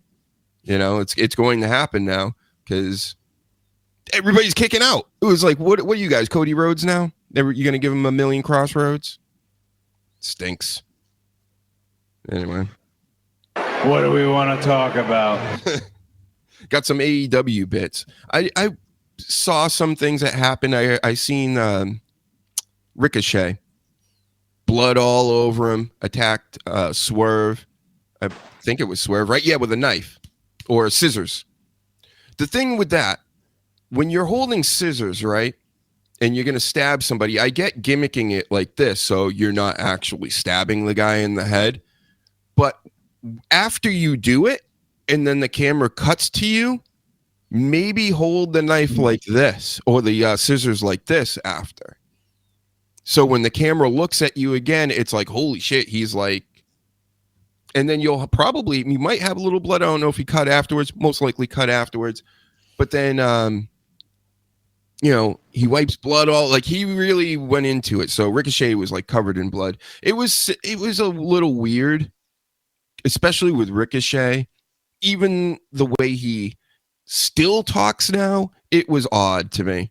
It didn't feel like, I don't know. It was just weird. It was kind of not like off-putting. I get what they're trying to do is I don't see Ricochet as a tough guy that's going to be stabbing people with scissors out here. I just think I can't imagine it. No takes on that. Ricochet. No, I agree. No, nobody seems to care about AEW at all. Listen, I watch AEW and I tell you that Ricochet, there's a reason people call him the man that charisma missed. Because he don't have it. Mm-hmm. When he opens his mouth. Hopefully that changes. He has turned heel, by the way. So, I mean, I'm interested to see where they go with this. But yeah, nobody really cares. The guy got. Uh-oh. He's doing it again. You're doing the robot. He's frozen. Look, Sasha Reigns, you're right again. Nope. Yeah? Oh, we almost heard something. Can you hear me? Yep, now we can. Yeah. Okay. You're a little fuzzy. All right. Can you hear me better Sasha now? Reigns Wi-Fi. All right. Shout out to Sasha Reigns, by the way. Yeah, he's back with us. Yeah, what else is happening here? Jeff Jarrett, he resigns. He cut a promo that he's going to be going for the championship. Well, put the championship on him. That's what I say. Come on. Let's go. You Slapnuts fans? I'm a Jeff fan. I'm a Jeff fan over here. All right, so that's happening. Tell me that this isn't real. Did Adam Copeland, who is Edge in my world, did he actually come out and say he's going to call himself Cope now for real? Yes, he did. I didn't know if that was a goof or not, but that is wild. That is going to backfire. So it probably already has, like, really, really bad. You're going to call yourself Cope, and then yeah, that's what he changed it to, Cope. He said that he thought it was badass. He did a whole interview praising it. Yeah. So what does he mean by does this mean the fans are coping or something? He said there's too many Adams signed to the company. So he's been trying to figure out a new name or the short, and he was like, and one day he was just like Cope. And he was like, yeah, that sounds badass, don't it? I think I'm gonna just go by Cope. And I'm like, dude, no. Somebody should tell you that that's stupid. Yeah, it's like a term everybody seems to use these days for, coping. Yeah. Unless they're going to put him in a tag team with someone called Seethe. So Seethe and Co. That would be good. Yeah, it could just be maybe Luchasaurus without the mask, and he can just be like, come out like he's just seething all the time. Get it? Yeah. You'd be like, it's not that bad. It just doesn't fit. It just doesn't fit. Edge and AEW just does not fit. You will always be Edge, bro. Mm-hmm. And WWE knew how to push him. They knew his strengths, they knew his weaknesses, like so many over in AEW that can't quite figure out why they're not working over there. WWE knew how to protect them from themselves. Like, look at Moxley, how silly he can get. They knew when to tell him no. Whereas in AEW, he doesn't know that. Yeah. I wonder if Ambrose wants to go back to WWE, or if he ever will. He probably will at some point. He seems like one of these guys that's going to be in the wrestling business like Ric Flair until like 80 years old. I got one more match in me. Oh, yeah. Do you? And I know that you. Hey, we don't want you right now. I wanted this. It's such good There we go. shit. Yep. But the thing is, Vince isn't here anymore. He's not going to make you get vaccinated on TV and have pooper scoopers and all this stuff. The plant. Remember the plant? Mitch. I remember Mitch that. the plant. Oh man, I mean, looking back, there was a lot of nonsensical stuff that really it was going nowhere. And But that pales compared to what he's doing now. that stupid wacky clothesline he used to do. I used to think that was like one of the worst things that he did in the ring, and now look at him. It's That's like, right. bring back that stupid fucking clothesline. I forgot about that totally. I hated that. Yeah, the bounce out of the ring and back. Oh, it was the shits. It's the shits. Talked about that all the time. I forgot about a lot of that. He had such a long title reign during that period too. When I was doing my show, like 2016 to like 2020, and right in the middle of it, he had the belt for a very long time, and it was but not memorable, to be honest. Like, I mean, the most I remember out of that is him and Jericho going back and forth. You just made the list, and oh yeah, I got my plant here, Mitch, and it's like, wow, this stinks. I mean, there were some funny moments in there and funny memes. Like, remember the Jericho and the tax meme, and he's like, and then they put him in a million different things. Yeah, he was like in Harry and the Hendersons, and he was in everything. So. Come back home, Dean Ambrose, because we need more wrestlers, right? They've asked him, and he's always said no. Like, he's happy work. He says he still watches WWE though, but he just always says no. He always calls AEW his home, which is fine if that's what makes him happy. But I mean, I think they can do so much more with him if he went back to WWE. Yeah, in WWE, he was one of those that I always used to say, I can see that he's got more. Just his positioning, he knew how to move people about. There was something a bit better about him than what he was given credit for. I honestly believe that. But in AEW, they've just, like I've said with other people, they just say, yeah, do what you want, whenever you want, however many times you want to do it, and no one's going to try and change any of that or manage you or even observe and critique it. And it's just got out of hand. Yeah, a lot of these wrestlers, they don't seem to, not all of them, some of them recognize what they need to do. Like I said, it was more of like the old school guys. Undertaker was given that gimmick, but he turned it into that, right? Stone Cold created his gimmick. He's like, I'm going to be Stone Cold Steve Austin, and I'm going to do this, and I'm going to do... Like, the guys these days, though, they kind of they think they know what's best for them, but they don't. They don't actually execute it, So maybe we do need Vince back. Yeah, a lot of them needs Vince. They're like the South Park with the anime episode where Cartman's special powers is that he has all the special powers, and it's like, no, you need to pick. Are you a power guy? Are you an agility guy? Are you this? And it's like, I'm all of them, and it's like, no, they want to tick too many boxes. And I only have one subject left really here to talk about. Like I said, we could talk more about AEW, but I'm not paying that much attention to it at the moment. I'm keeping up. Many people are. but it's just, there's so much WWE stuff going on, and it's just better. I don't know what to tell you. Back in the day, I would watch WWE over WCW too, even during their 83 week winning push there. But it's just it doesn't look right. It doesn't. The stories aren't there. It doesn't make any sense. It's like it's as if Vince is over there right now, with less money somehow. It's just, I don't know. AEW, get out of my life. Sami Zayn, all of you, Kevin Owens. Tekken 8.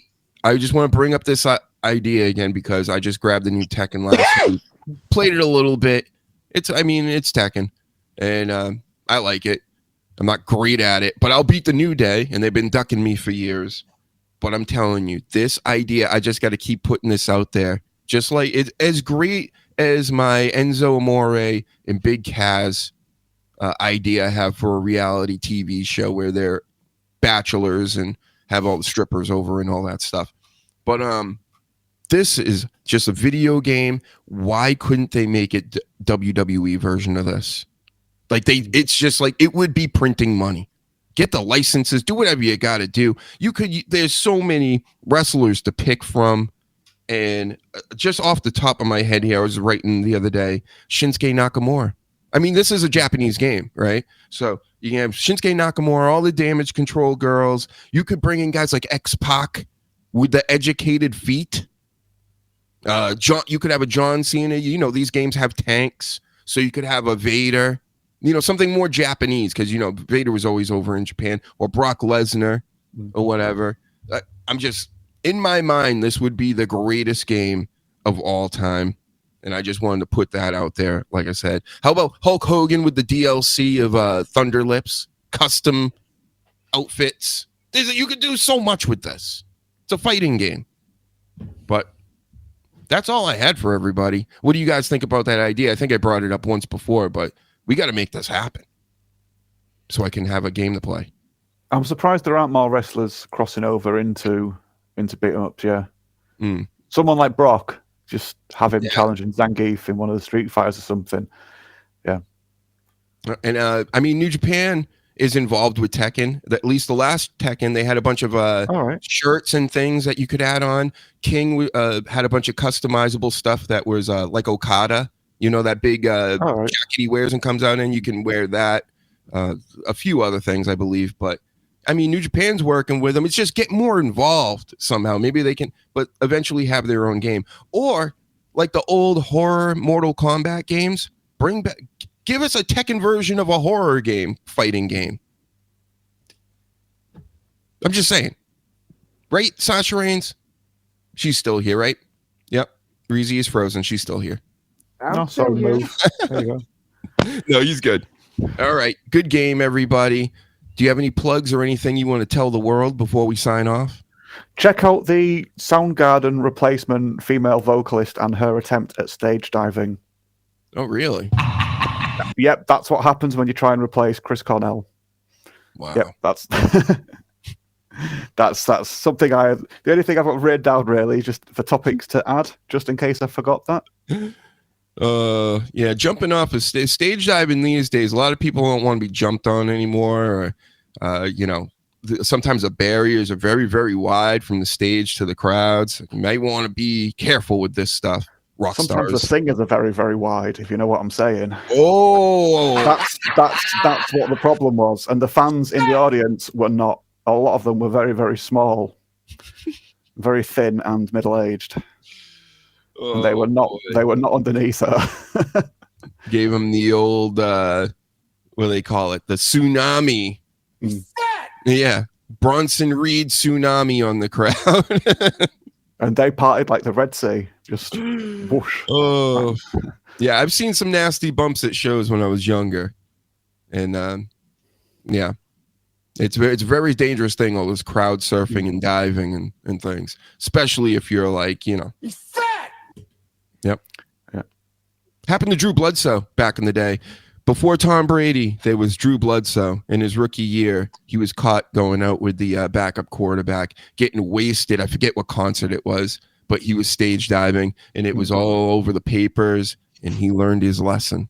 Thank God there was no social media back then. Yeah.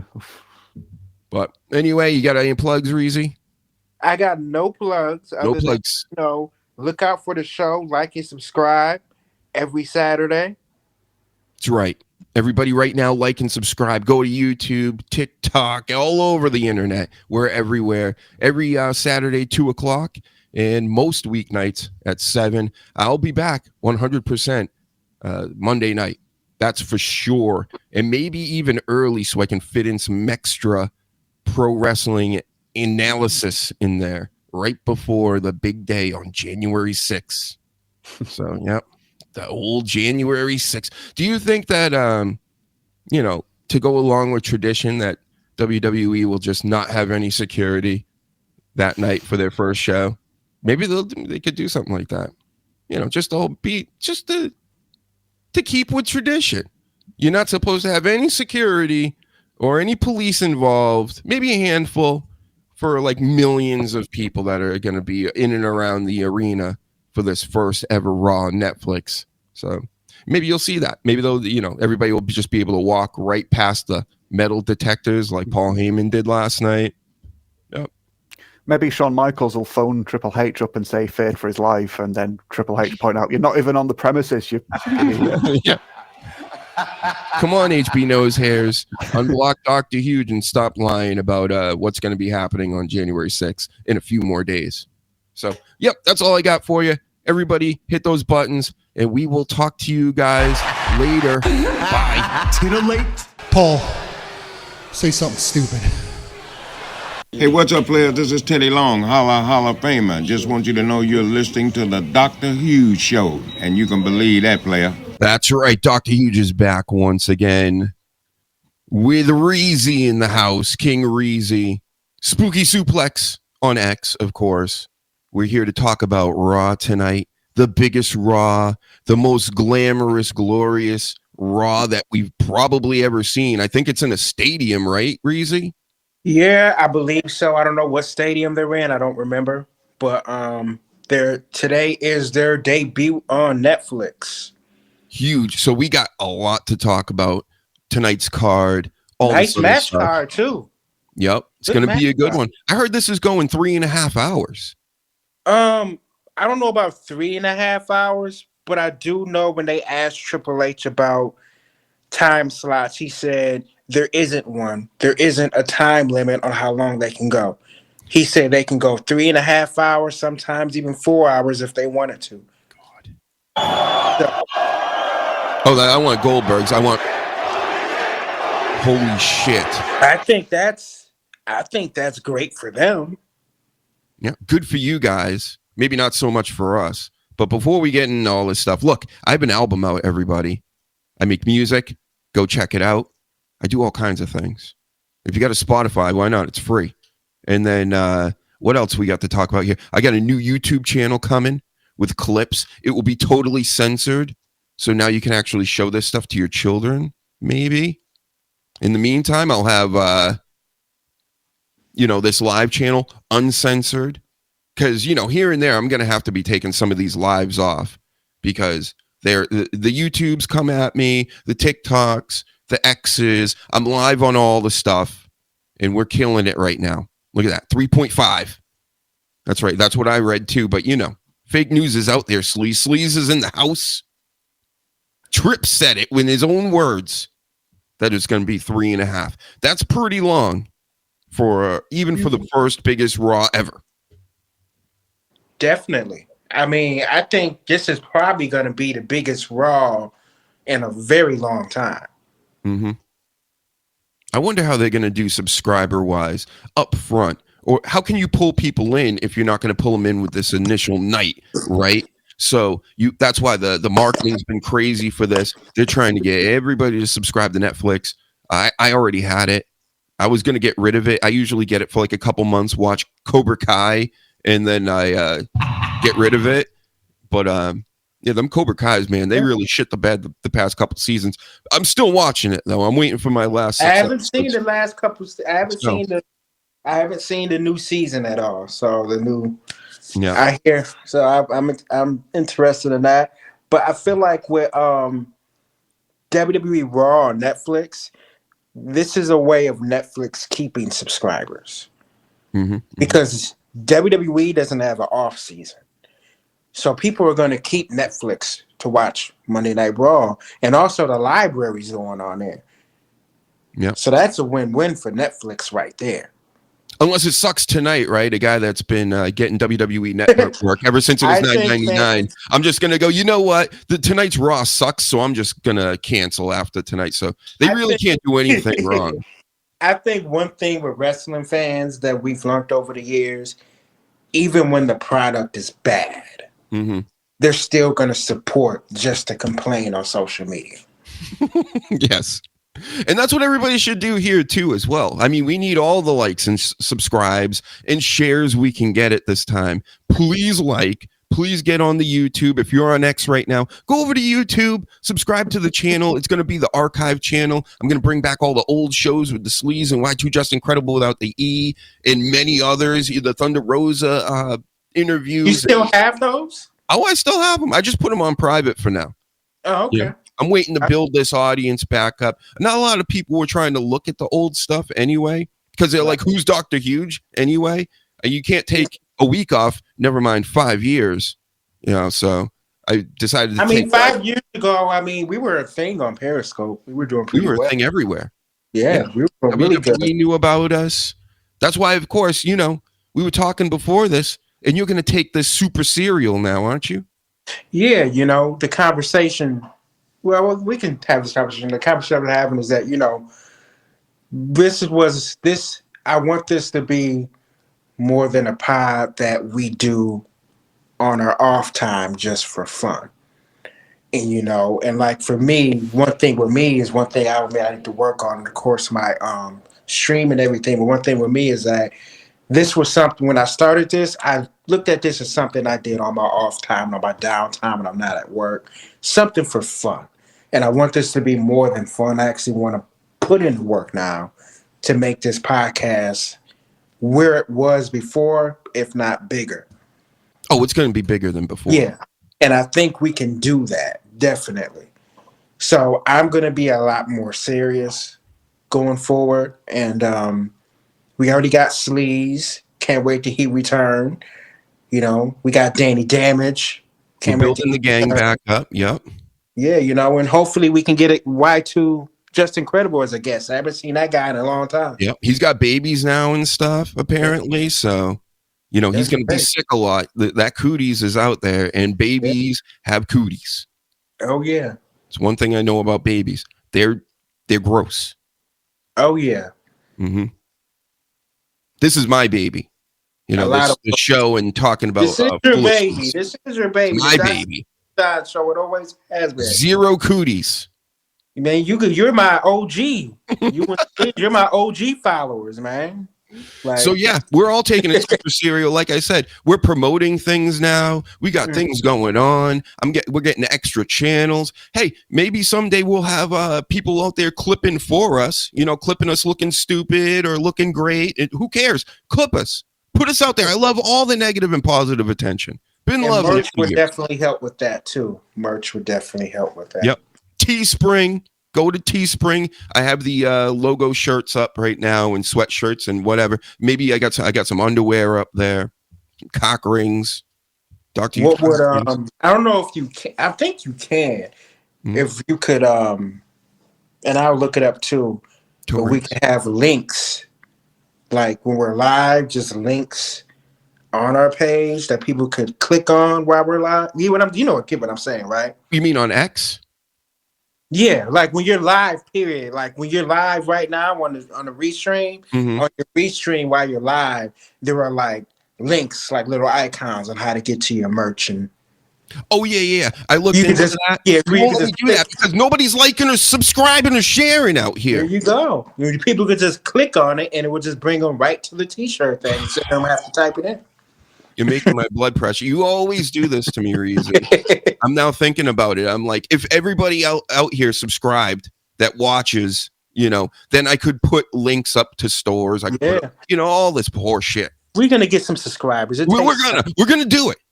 This is our year, because it has to be our year. Because, like I pointed out on the expert show on Saturday, 2026 is going to be AI. Everything's AI now. The music, the commercials, even their notes. My notes aren't AI. I have real notes. Taking time. Maybe we can get some. Maybe I could.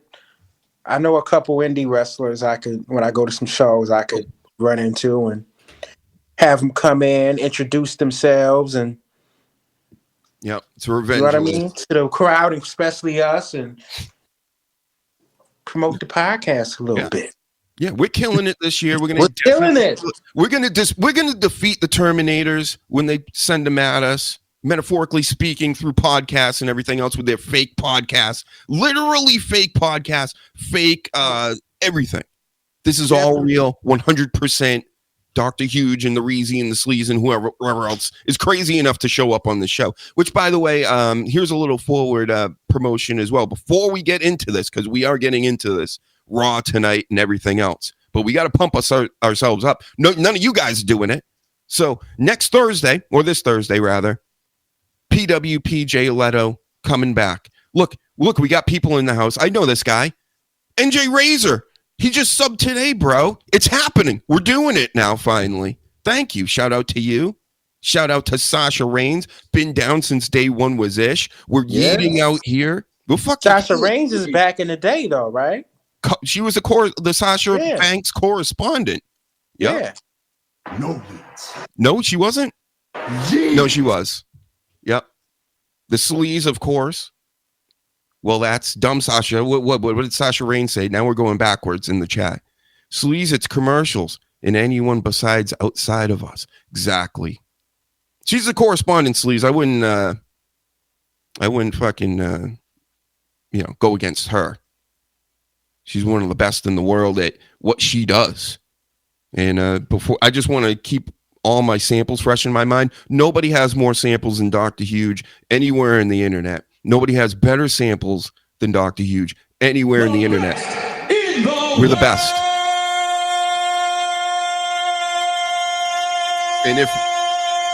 And if we want to be even better and take sips of, if you have a beverage you want to drink right now, Reezy, here's the time to do it because we're the best in the world. We're the best in the world, man.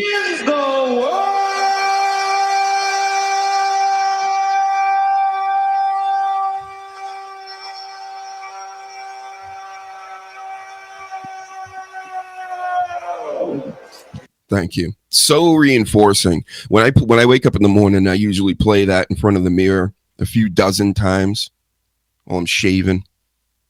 And I'm like, yep, now I believe it because, I brainwashed myself.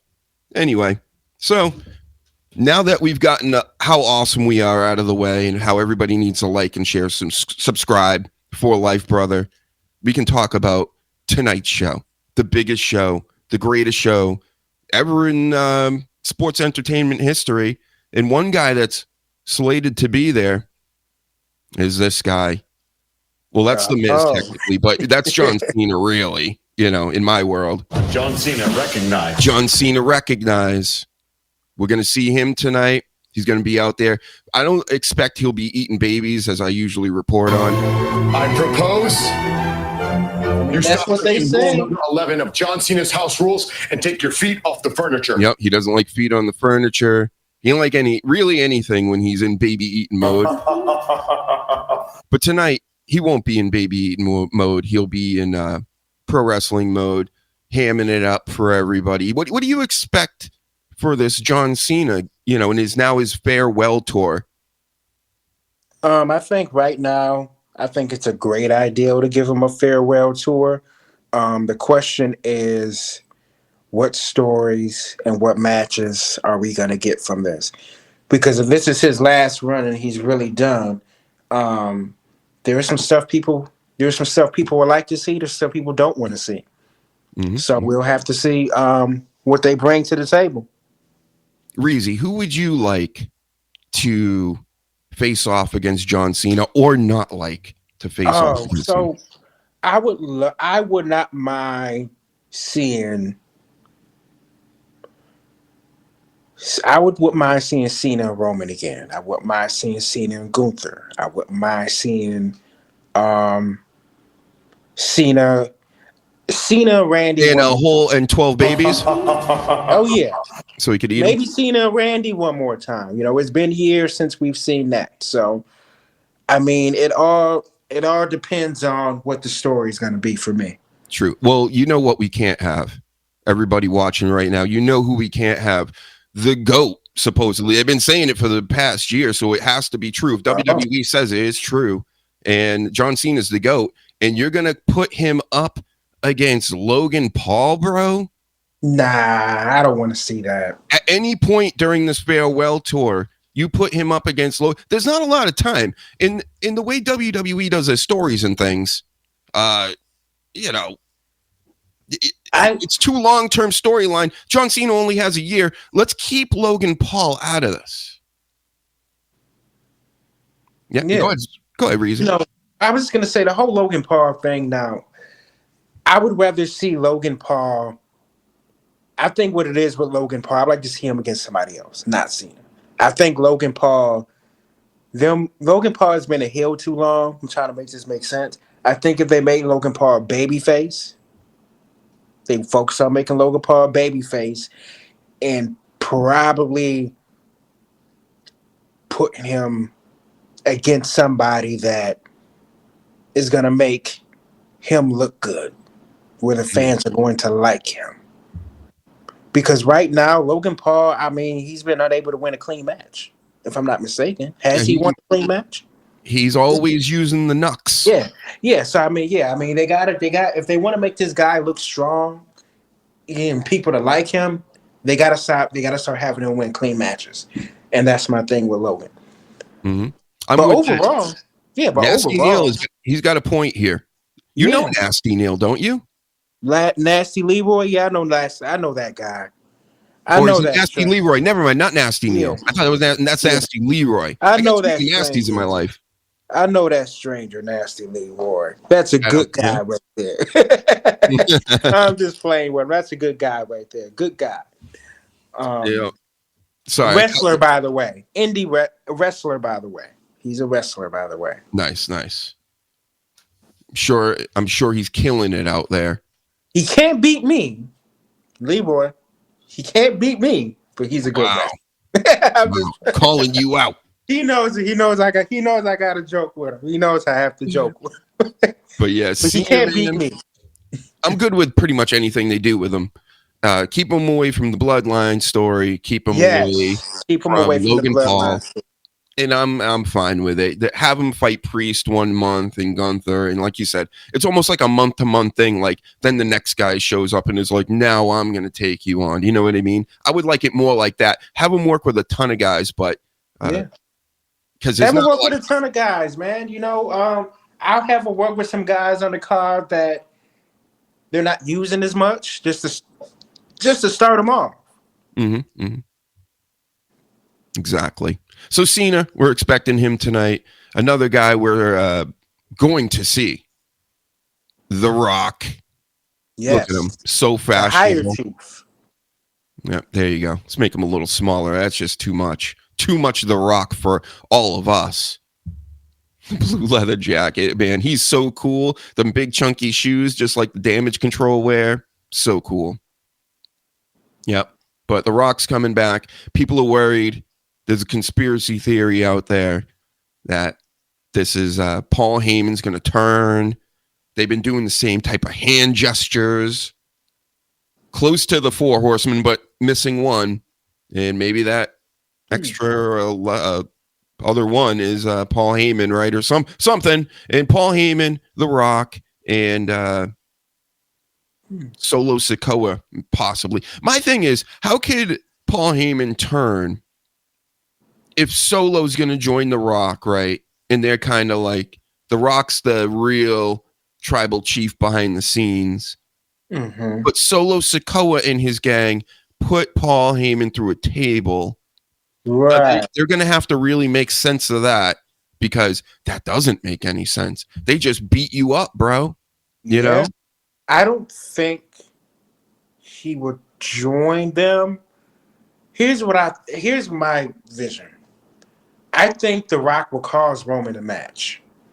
and they would try to force Paul to acknowledge Solo. And he would kind of be forced to join them. But remember, he made a deal with CM Punk that nobody knows about. Oh shit. So and Solo doesn't know about that.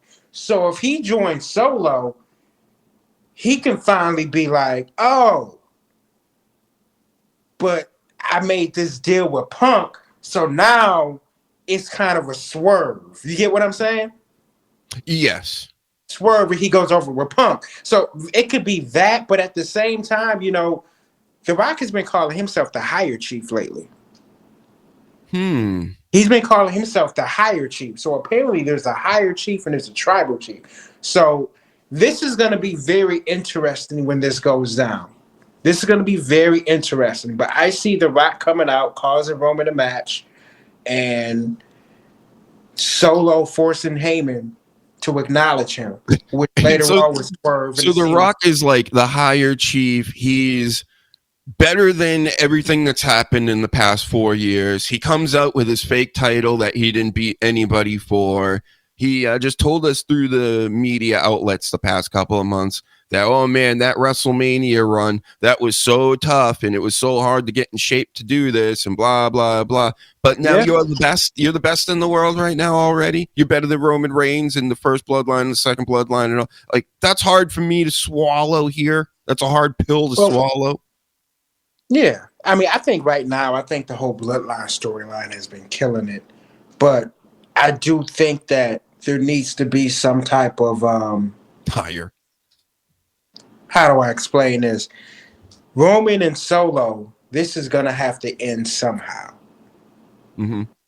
But death. I think one of them should die tonight. What do you think about that? Death. Just if somebody's gonna die, it's gonna be Roman. I think Roman's gonna be. I think Roman's gonna be winning, and Rock's gonna come out and stop him. Because at the end of the day, if you go back to the beginning, the fans originally voted Solo to be the tribal chief. They wanted Solo to be the tribal chief because anytime Roman would shoot a promo, they would chant Solo's name. So you want Roman Reigns to die tonight? Yeah, oh yeah. Okay. I acknowledge Solo. I acknowledge Solo. I've been acknowledging Solo as well for months because he's got the. We acknowledge Solo. He's been the tribal chief. He beat John Cena. He beat Roman Reigns a dozen times. Sure, he lost in group matches, but tonight's not a group match. This is, again, Solo versus Roman Reigns. And I don't know if you've been paying attention the past year or two, everybody, but Solo Sikoa is fucking everybody up. Yeah, and so they've been pumping him up. He's strong. That's how this works. Yeah. So I mean, we can confirm that this podcast acknowledges Solo. It's 100% we do. And Roman Reigns is going to die tonight. And then the Bloodline 2, in tradition, this isn't my opinion. This is a fact. Kevin Sullivan told me over the phone one night when we would hamming it up with each other. And he said, listen, these Samoans only like 100 years ago were eating each other.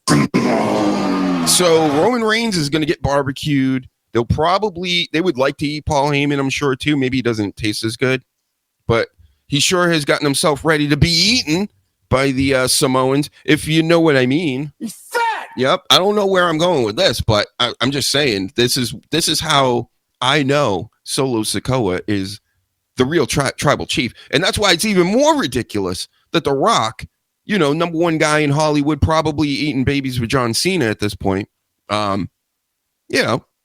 he would probably partake and eat Roman Reigns too after tonight. And it's not probable anymore. We're making this fact now, Reezy.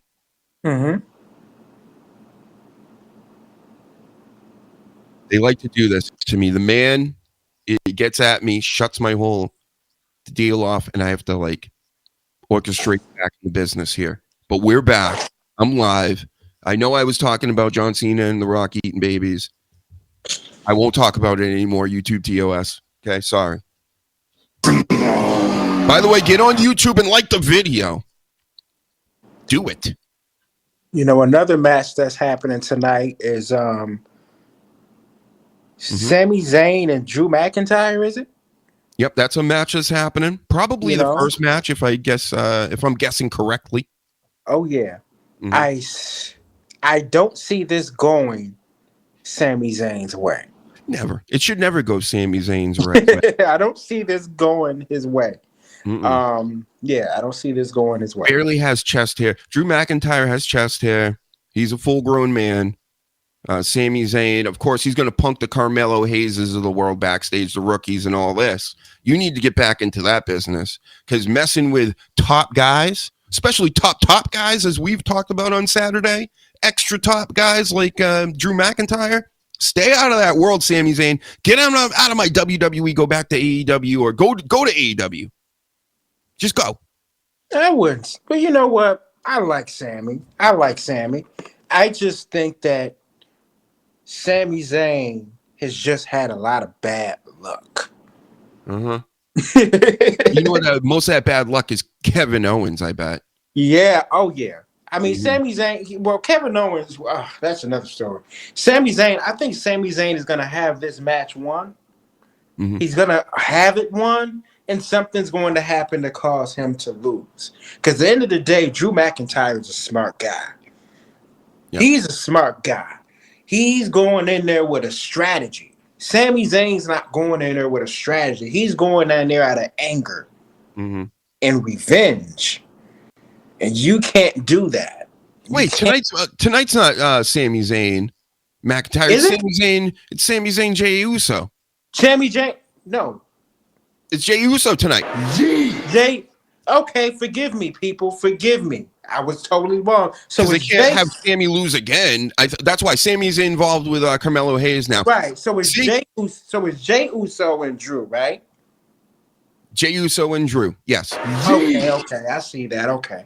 Well, the same thing for Jey. I mean, it just depends. Right now, so it just depends. But yeah, forgive me for that, people. I got the match totally wrong. Yeah, it's fine. But Jey Uso is going to come out there and he's going to take on this Drew McIntyre because that's going to be an interesting match. Yeah, Drew snuck him, snuck his brother, snuck Sami Zayn, all of them.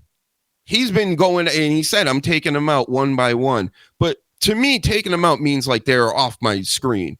Yeah. You know, like they're gone. But these guys, he sneak attacks them, and then they come back the next week. And he tried to sneak attack Seth Rollins as well. But then, that was blocked by Sami Zayn and all that stuff. I know all this stuff. I remember. It's going to be a lot of interference because you got to understand, everybody's there from Solo in the Bloodline. Kevin Owens is there. A lot of people that don't like Jey. There. No yeet. Yeah, they're no yeet. I'm full yeet now. I'm with the kids. Yeet. Subscribe, children. Yeet. I'm on your side. I say yeet all the time. I wear yeet clothing. I got John Cena hats. Who you got winning though? Jey Uso or Drew McIntyre? Drew McIntyre's beating everybody, bro. Yeah. See, I'm with Drew too. Jey Uso is the Sami Zayn of Usos. Yeet. Get it? Like out of all them Usos that are there, he's a top mid-card guy. So he's technically not main event Jey Uso. He's merch table Jey Uso. Yeet. The big difference between main event and merch table, okay? You may sell a lot, but that doesn't mean people are really buying your in-ring work, even if it's good, because you're still kind of playing second fiddle to now Solo Sikoa and Roman Reigns. You're not even the top Samoan guy in the company. Well, what are we doing here? Right? Why am I trying to yeet and all this stuff? I should be wearing my OTC shirt for tonight, but this one's the most freshest. I mean, I'll give you that. Because you're merch table Jey Uso. Yeah. No one wants to see Hulk Hogan either. Nobody. No. I mean, right now, Jey Uso has to be one of the top merch sellers. Like, they love that guy. He is one of the top merch sellers. As far as Hogan goes, nobody wants to see Hogan. They can partner and sell his beer or whatever crap he wants to sell. He's going to get booed when he goes out there. You think he'll get booed? I think he's gonna get booed. If he doesn't get booed, I don't know, man. That's gonna be crazy if Hogan doesn't get booed. We're back. It's Trump country, bro, again. Yeah. Right? You know me. I'm so above all politics. That's why I can talk about it. But I understand people have their teams and things.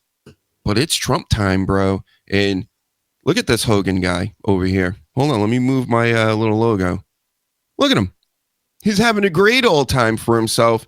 And maybe he's going to have some of his beers tonight. You know, get with some of the boys backstage. And if you actually think that I was just the right guy. Wow, what, Hulk? Let me say it one more time so you completely understand. Go ahead. The floor is yours.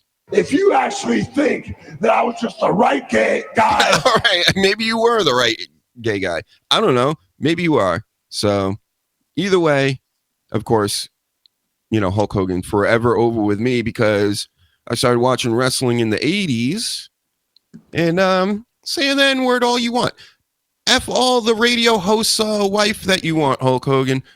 I mean, the Hulk Hogan, the man Terry Bollea with the 8-inch penis is not Hulk Hogan with the 12-inch penis.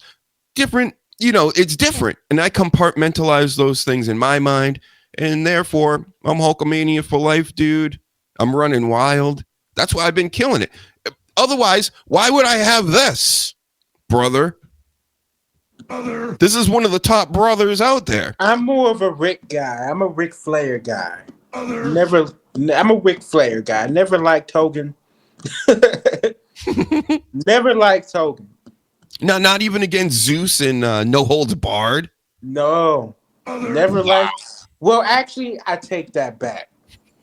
As a kid, I believe I was. It's a little far back. I believe I was a Hogan fan as a kid, but once I got older, probably once like the year 2000, 99, 2000, I think I grew out of them. Yeah. But I was always a Rick guy first. I was always a Ric Flair guy first. It's because he does the helicopter deal naked. Oh, yeah. Oh, yeah. I got woos around here. That's right. Here comes Rick. Helicopter in the penis on the plane ride from hell. Woo! Watch out, everybody. Woo! But I'll say this, though. I mean, there's talks of them bringing a lot of old legends back for some cameos and stuff. Like they got Goldberg. There's Goldberg, they said, will be on the third episode. Wow. Goldberg taking on Gunther probably, right, this year? Probably. I don't think it's a good idea. I would put Goldberg against somebody that won't look bad to him. Which is nobody, right? Remember when he took on one of the greatest... Oh, calm down, Goldberg fans. They're still going. Can you believe this? Shut up, Goldberg people. They're taking us over. I'm going to manually shut that off because I didn't realize it was that long. I would feed him somebody like Austin Theory or like or something. You don't want a squash match with Gunther? No. Oh gosh, no. Gunther. We love Gunther. We want to protect Gunther. So true that. But the Undertaker, he was all like, "Rest in peace, bro." Rest in peace. In Saudi Arabia. And we all saw that look at the end of the match. He was not happy about Goldberg, knocking himself silly before going out there into 120-degree weather, fighting another older gentleman who probably had, you know, better dance moves at this point. And Goldberg just was stiff and stupid and, you know, just made that one of the worst matches of all time. And then again, right off the top of my head, I'm thinking, has he been in bad matches like that before? Yup. Anybody remember Goldberg and Lesnar? That was the ultimate shits. It's the shits. So when people are trying to get Goldberg back, it's such an image thing. I'm not like this Graps guy that needs like these perfect matches and 5-star everythings. But I mean, when you're the shits in the ring, it's almost like you got this major buildup, right? Oh, you're putting Goldberg over Huge or whoever, and then they get in there and they just stink up the place. It's the shits. It's really like, wow. It's a bummer, to say the least. So Goldberg, I feel like he's coming back too, of course, to take on Gunther. We've all seen this. He's talked about it on College Football. Gunther has brought him up. Yeah. But I don't need it. Yep. So, yep. McIntyre, Jey Uso, we already solved all that. Punk and Rollins is another one that's happening tonight. Punk and Rollins. So this one I'm really interested in. I'm really interested in this. I think Punk's going to win. Rollins has a lot more to lose than Punk. Definitely. Because he's already lost 3 times to Cody. Then he helps Cody get over on the bloodline. And then Rollins has been ever since WrestleMania and coming back. Yeah, because Punk losing, Punk's always going to be CM Punk. Rollins, the beef he has with CM Punk as far as personal and kayfabe, and he's taken a lot of losses as of late too. Like you said, he has to back up what he's saying. So if Rollins loses, this is, as a character, is going to make him look bad. It can't happen. Yeah. Yep. CM Punk has gotten over on Drew McIntyre. Who knows? This is probably another match that will end in a draw and will go closer to, another match in WrestleMania or what have you. Yeah, I don't think anybody's going to win. I think it's either going to be a draw or DQ. Yep. It's going to happen a lot tonight because, this is a Raw. It's not a Royal Rumble or anything else, even though they're setting it up to be one. But there's so much more story to be had. And in a lot of these instances, and this is definitely one of them, like it's not going to be solved tonight. Oh, yeah. I can see some special entrances tonight. Who are you thinking? That's a good question. Maybe by CM Punk. Maybe CM Punk gets a special entrance. Okay. CM Punk or gets a whole Pepsi themed entrance. Yeah, you never know. You never know. Yep. You never know. We also got Kevin Owens tonight. Who is Kevin Owens facing again? Kevin Owens is facing Cody Rhodes. He's facing Cody? Yep. Yeah, I think this is another one that, because they just had a match at Main Event. So I'm thinking this match will possibly end in either DQ. Mm-hmm. It probably end in DQ because they're not going to put the belt on Owens, but they also don't want Owens to look bad. Yeah. I sense a lot of this tonight. There's been so much neck rubbing. Just come out in neck brace. Usually I can predict this type of stuff, but this Netflix, I don't know, it's kind of hard to predict because there's a lot of big matches on this card. And in the past, usually when WWE does big matches, it's usually DQs on the main show. Mm-hmm, mm-hmm. But when it comes to pay-per-views, they'll just go all the way through with the true that. Like I said, nothing's really gonna get finished tonight. This should lead us into the Royal Rumble, big matches. Royal Rumble in Saudi. Royal Rumble, yeah. What's up with that? They're gonna have Royal Rumble in Saudi Arabia, and they announced it as if people weren't gonna be pissed off at that, but they announced it. Yeah, I agree. I'm gonna say this. Let me throw this out there. I understand why they did Royal Rumble in Saudi because it brings the money. Saudi brings the money. WWE makes most of their money overseas. So therefore, they're going to go overseas to make more money, which to me, I think in the future, they're going to alienate their fans in America and do more shows overseas, which is going to suck. Not necessarily for them, but for us. I just think Royal Rumble wasn't the right pay-per-view to do in Saudi. I think they could have did a SummerSlam or Survivor Series in Saudi. Because Royal Rumble is one of those matches where, it just looks better in the States.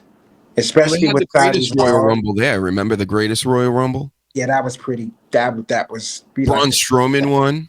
Oh yeah, we like to forget that. Mm-hmm. Yeah, Who's your favorite Canadian wrestler? If it's not Kevin Owens, who is it? It's obvious to everybody out there who knows Dr. Huge at all and the Dr. Huge show from back in the day. The greatest Canadian wrestler, in my expert opinion. And of course, this isn't just in ring. This isn't just promo. This is the whole package. It's the new way they. Oh, a little bit of the bubbly.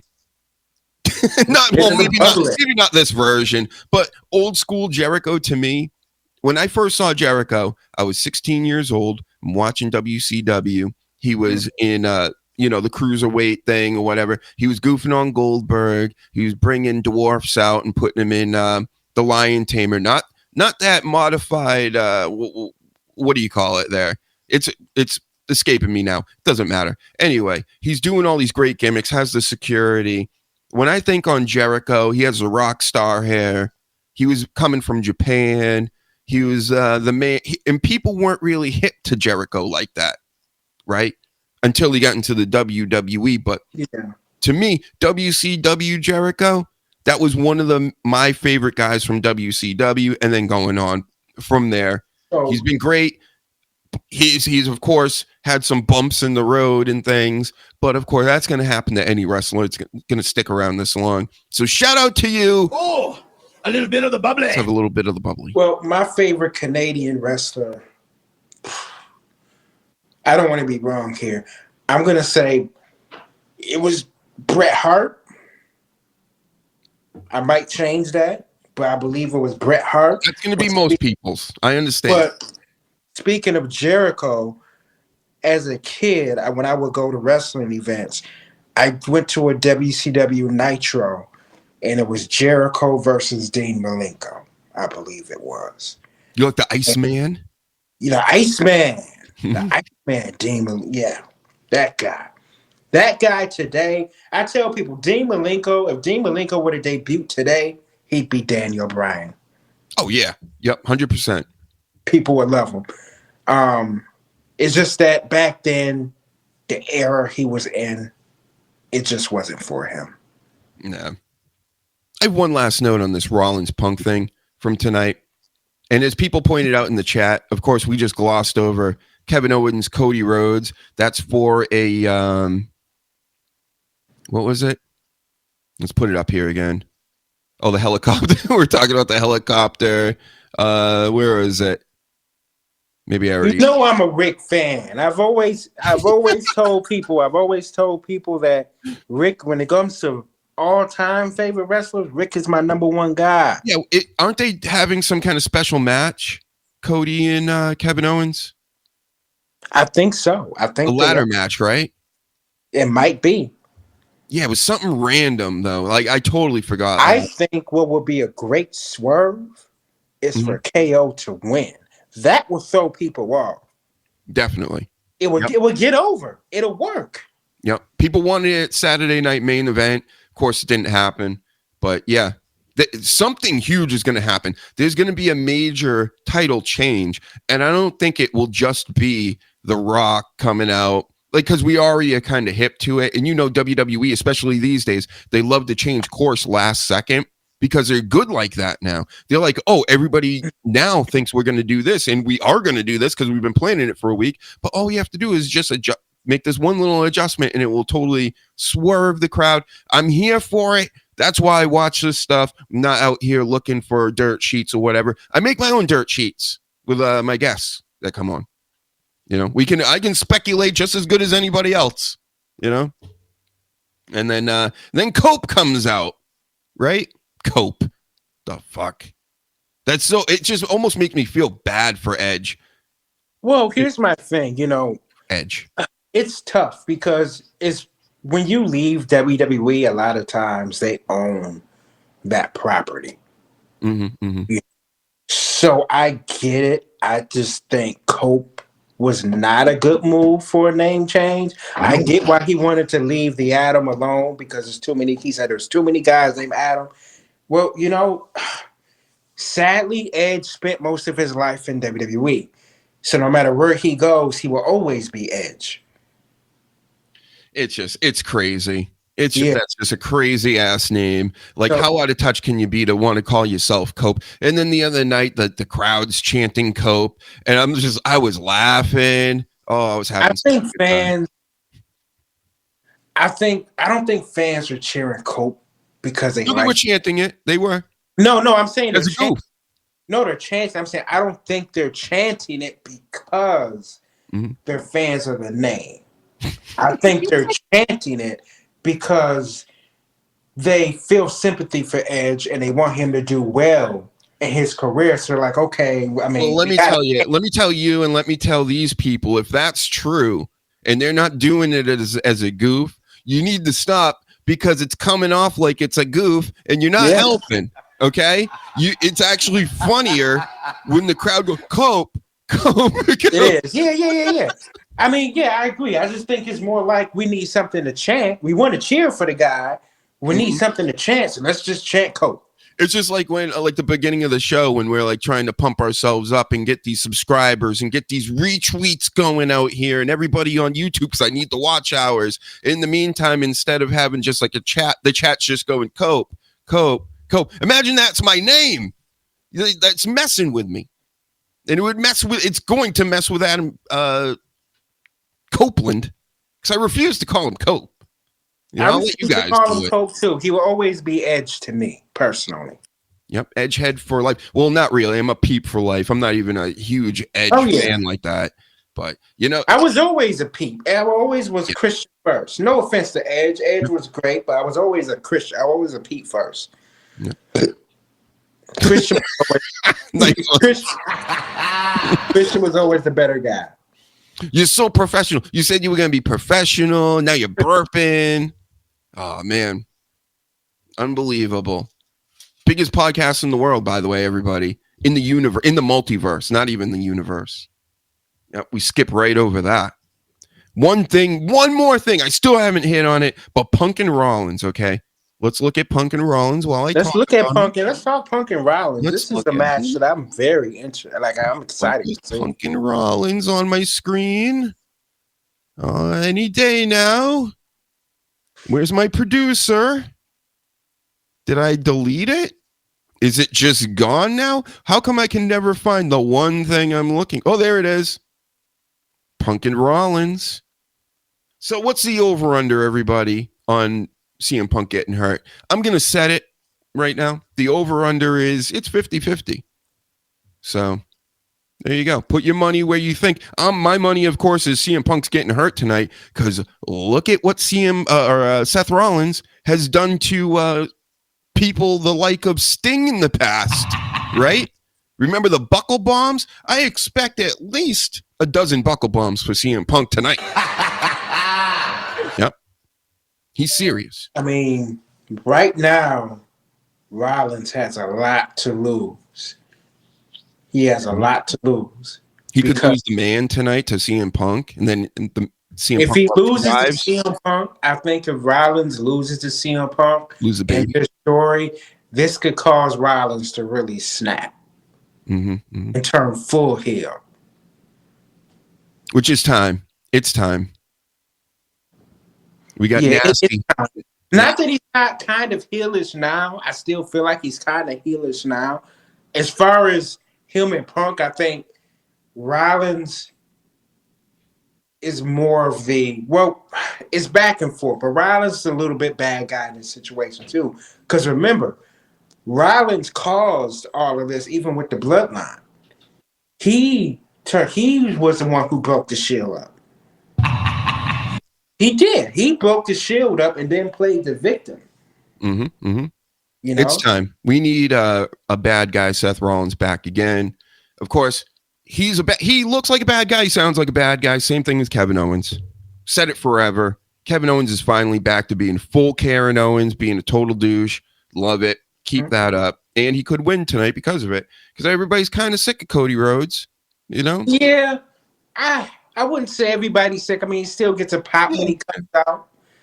But it's dipping. I'm just getting there. I mean, the guy has to defend his title more. That's all. I just want the guy to defend his title more. Well, how about this one? We got Liv Morgan and Rhea Ripley tonight, folks. I know many of the children have been looking forward to this one. Rhea Ripley's finally going to get her comeuppance tonight, right, Reezy? Or is she going to retain? Because this is a last woman standing match. This is fucking huge. You still with me, Reezy? I'm still with you. You liking this? You just staring at this picture? I think Rhea Ripley is going to murder Liv Morgan. Wow, so now 2 people are dying tonight. Yes, she's going to die. Oh, man. I hope they got a bunch of Liv knows this. Liv knows this. Liv has been hiding from Rhea Ripley. She's been hiding right behind Raquel, and I don't think Raquel is going to be able to save her this time. My God. That's a pretty hot take. I think Raquel will get involved, of course. Oh, she definitely will. She definitely. Why doesn't Carlito come out there and help a sister out? She is in your gang, Carlito. You're stronger than Rhea Ripley, aren't you? Why don't you go out there, spit some apples in her face, give her a body slam or whatever? You're a man. You should be able to do it. I already challenged every woman in WWE to wrestle me in NXT. I just want to make sure Carlito needs to do something. I will wrestle all of you the same way, and I'll win. It's like if she was in my gang, I'm going to help her win this match. Why would it just have to be Raquel or Gonzalez or Rodriguez, whatever she's called, whatever Mexican name she has right now? Yeah, that's what I'm talking about. I'll take her on too, 1-on-1. I'm not taking on any 2-on-1s or 3-on-1s, Reezy. Just so everybody knows. Mm-hmm. No, Carlito needs to do something. Carlito has been one of the biggest problems in the Judgment Day. He does nothing. Well, I didn't mean it like I'm goofing around, or am I? I know you goofing around. No, you're taking it and you're running analysis on it now. This doesn't need to be analyzed. I'm just saying. I put that out there. WrestleMania, Triple H. If you need me to be in like a women's match, so I will be the new champ. Just give me any one of their belts. I've been looking for Hornswoggle for a long time. Him and El Torito. I saw him the other night. I think he JBL went into a smaller promotion, and I believe Hornswoggle was there, and JBL kicked him around again. Sounds like JBL. Yeah, JBL is cool. Of course, like awesome. As I told you before, I missed a big part of that era. It was weird seeing the John Bradshaw Layfield I knew, or just Bradshaw, what he was called back in my day. It was weird seeing him all shaved and with a cowboy hat and all that. But it was very weird for all of us. But it grew on us with the storylines he was in with Eddie Guerrero and John the show's coming on soon. So let's talk about this main event here. I think we might have already. So we got Solo and Reigns tonight, tribal combat. This is coming down to who gets to wear that necklace and who gets the rights to Paul Heyman. And on a side note, I've broken many of the Paul Heymans, if you know what I mean, Reezy. See what I mean? Anyway, but in this match, of course, we're both Solo guys. He's the tribal chief. He's been the tribal chief for months. So I think Solo Sikoa for life, bro, right? Solo for life, man. This podcast acknowledges Solo Sikoa, so we can confirm that. It is. It was once a Roman Reigns. We took a poll. The poll actually turned out to be 51% to 49%. If we were going to be Roman Reigns haters or the lovers, and the 51% said we had to be lovers, and ever since we've been pro Roman Reigns, and then he went on this incline, and then everybody else accepted him as the tribal chief, but then he lost it and he went away. He lost to Cody Rhodes. How can you be the tribal chief when you lose to Cody Rhodes? How can you be Gunther, right? And the best to us us people out here, and he loses to Cody Rhodes. That just screwed everything up. Cody Rhodes is screwing a lot of things up. Neither here nor there. But Roman Reigns, you were the top guy. It looks like we've officially made it Solo Sikoa show. Thank you, Reezy. Good job tonight. You killed it as usual. We're going to kill it again tomorrow night. Danny Damage on 7 p.m. I'll be back. I'll be on tomorrow, man. Yeah, I'll be on Thursday with Jay Leto, PWP. Haven't talked to him in several years. Yep, we're doing it big, nasty. Yeah, Leto's a good guy, man. He's a good guy. And yeah, then, but I'll be on tomorrow, man. Yeah, cool. I'll have you on with Danny. Go get my album. It's one of the hottest things out. Go watch Raw tonight. Subscribe, like, retweet, hit all the buttons. And we would love to see you guys all back. All the people in the chat, all the people watching at home on their devices, get subscribed and get your notifications. And we will go talk to you guys tomorrow, 7 p.m. as usual. Thanks again, Reezy. Talk to everybody later. Let's go watch this long-ass Monday Night Raw. Bye.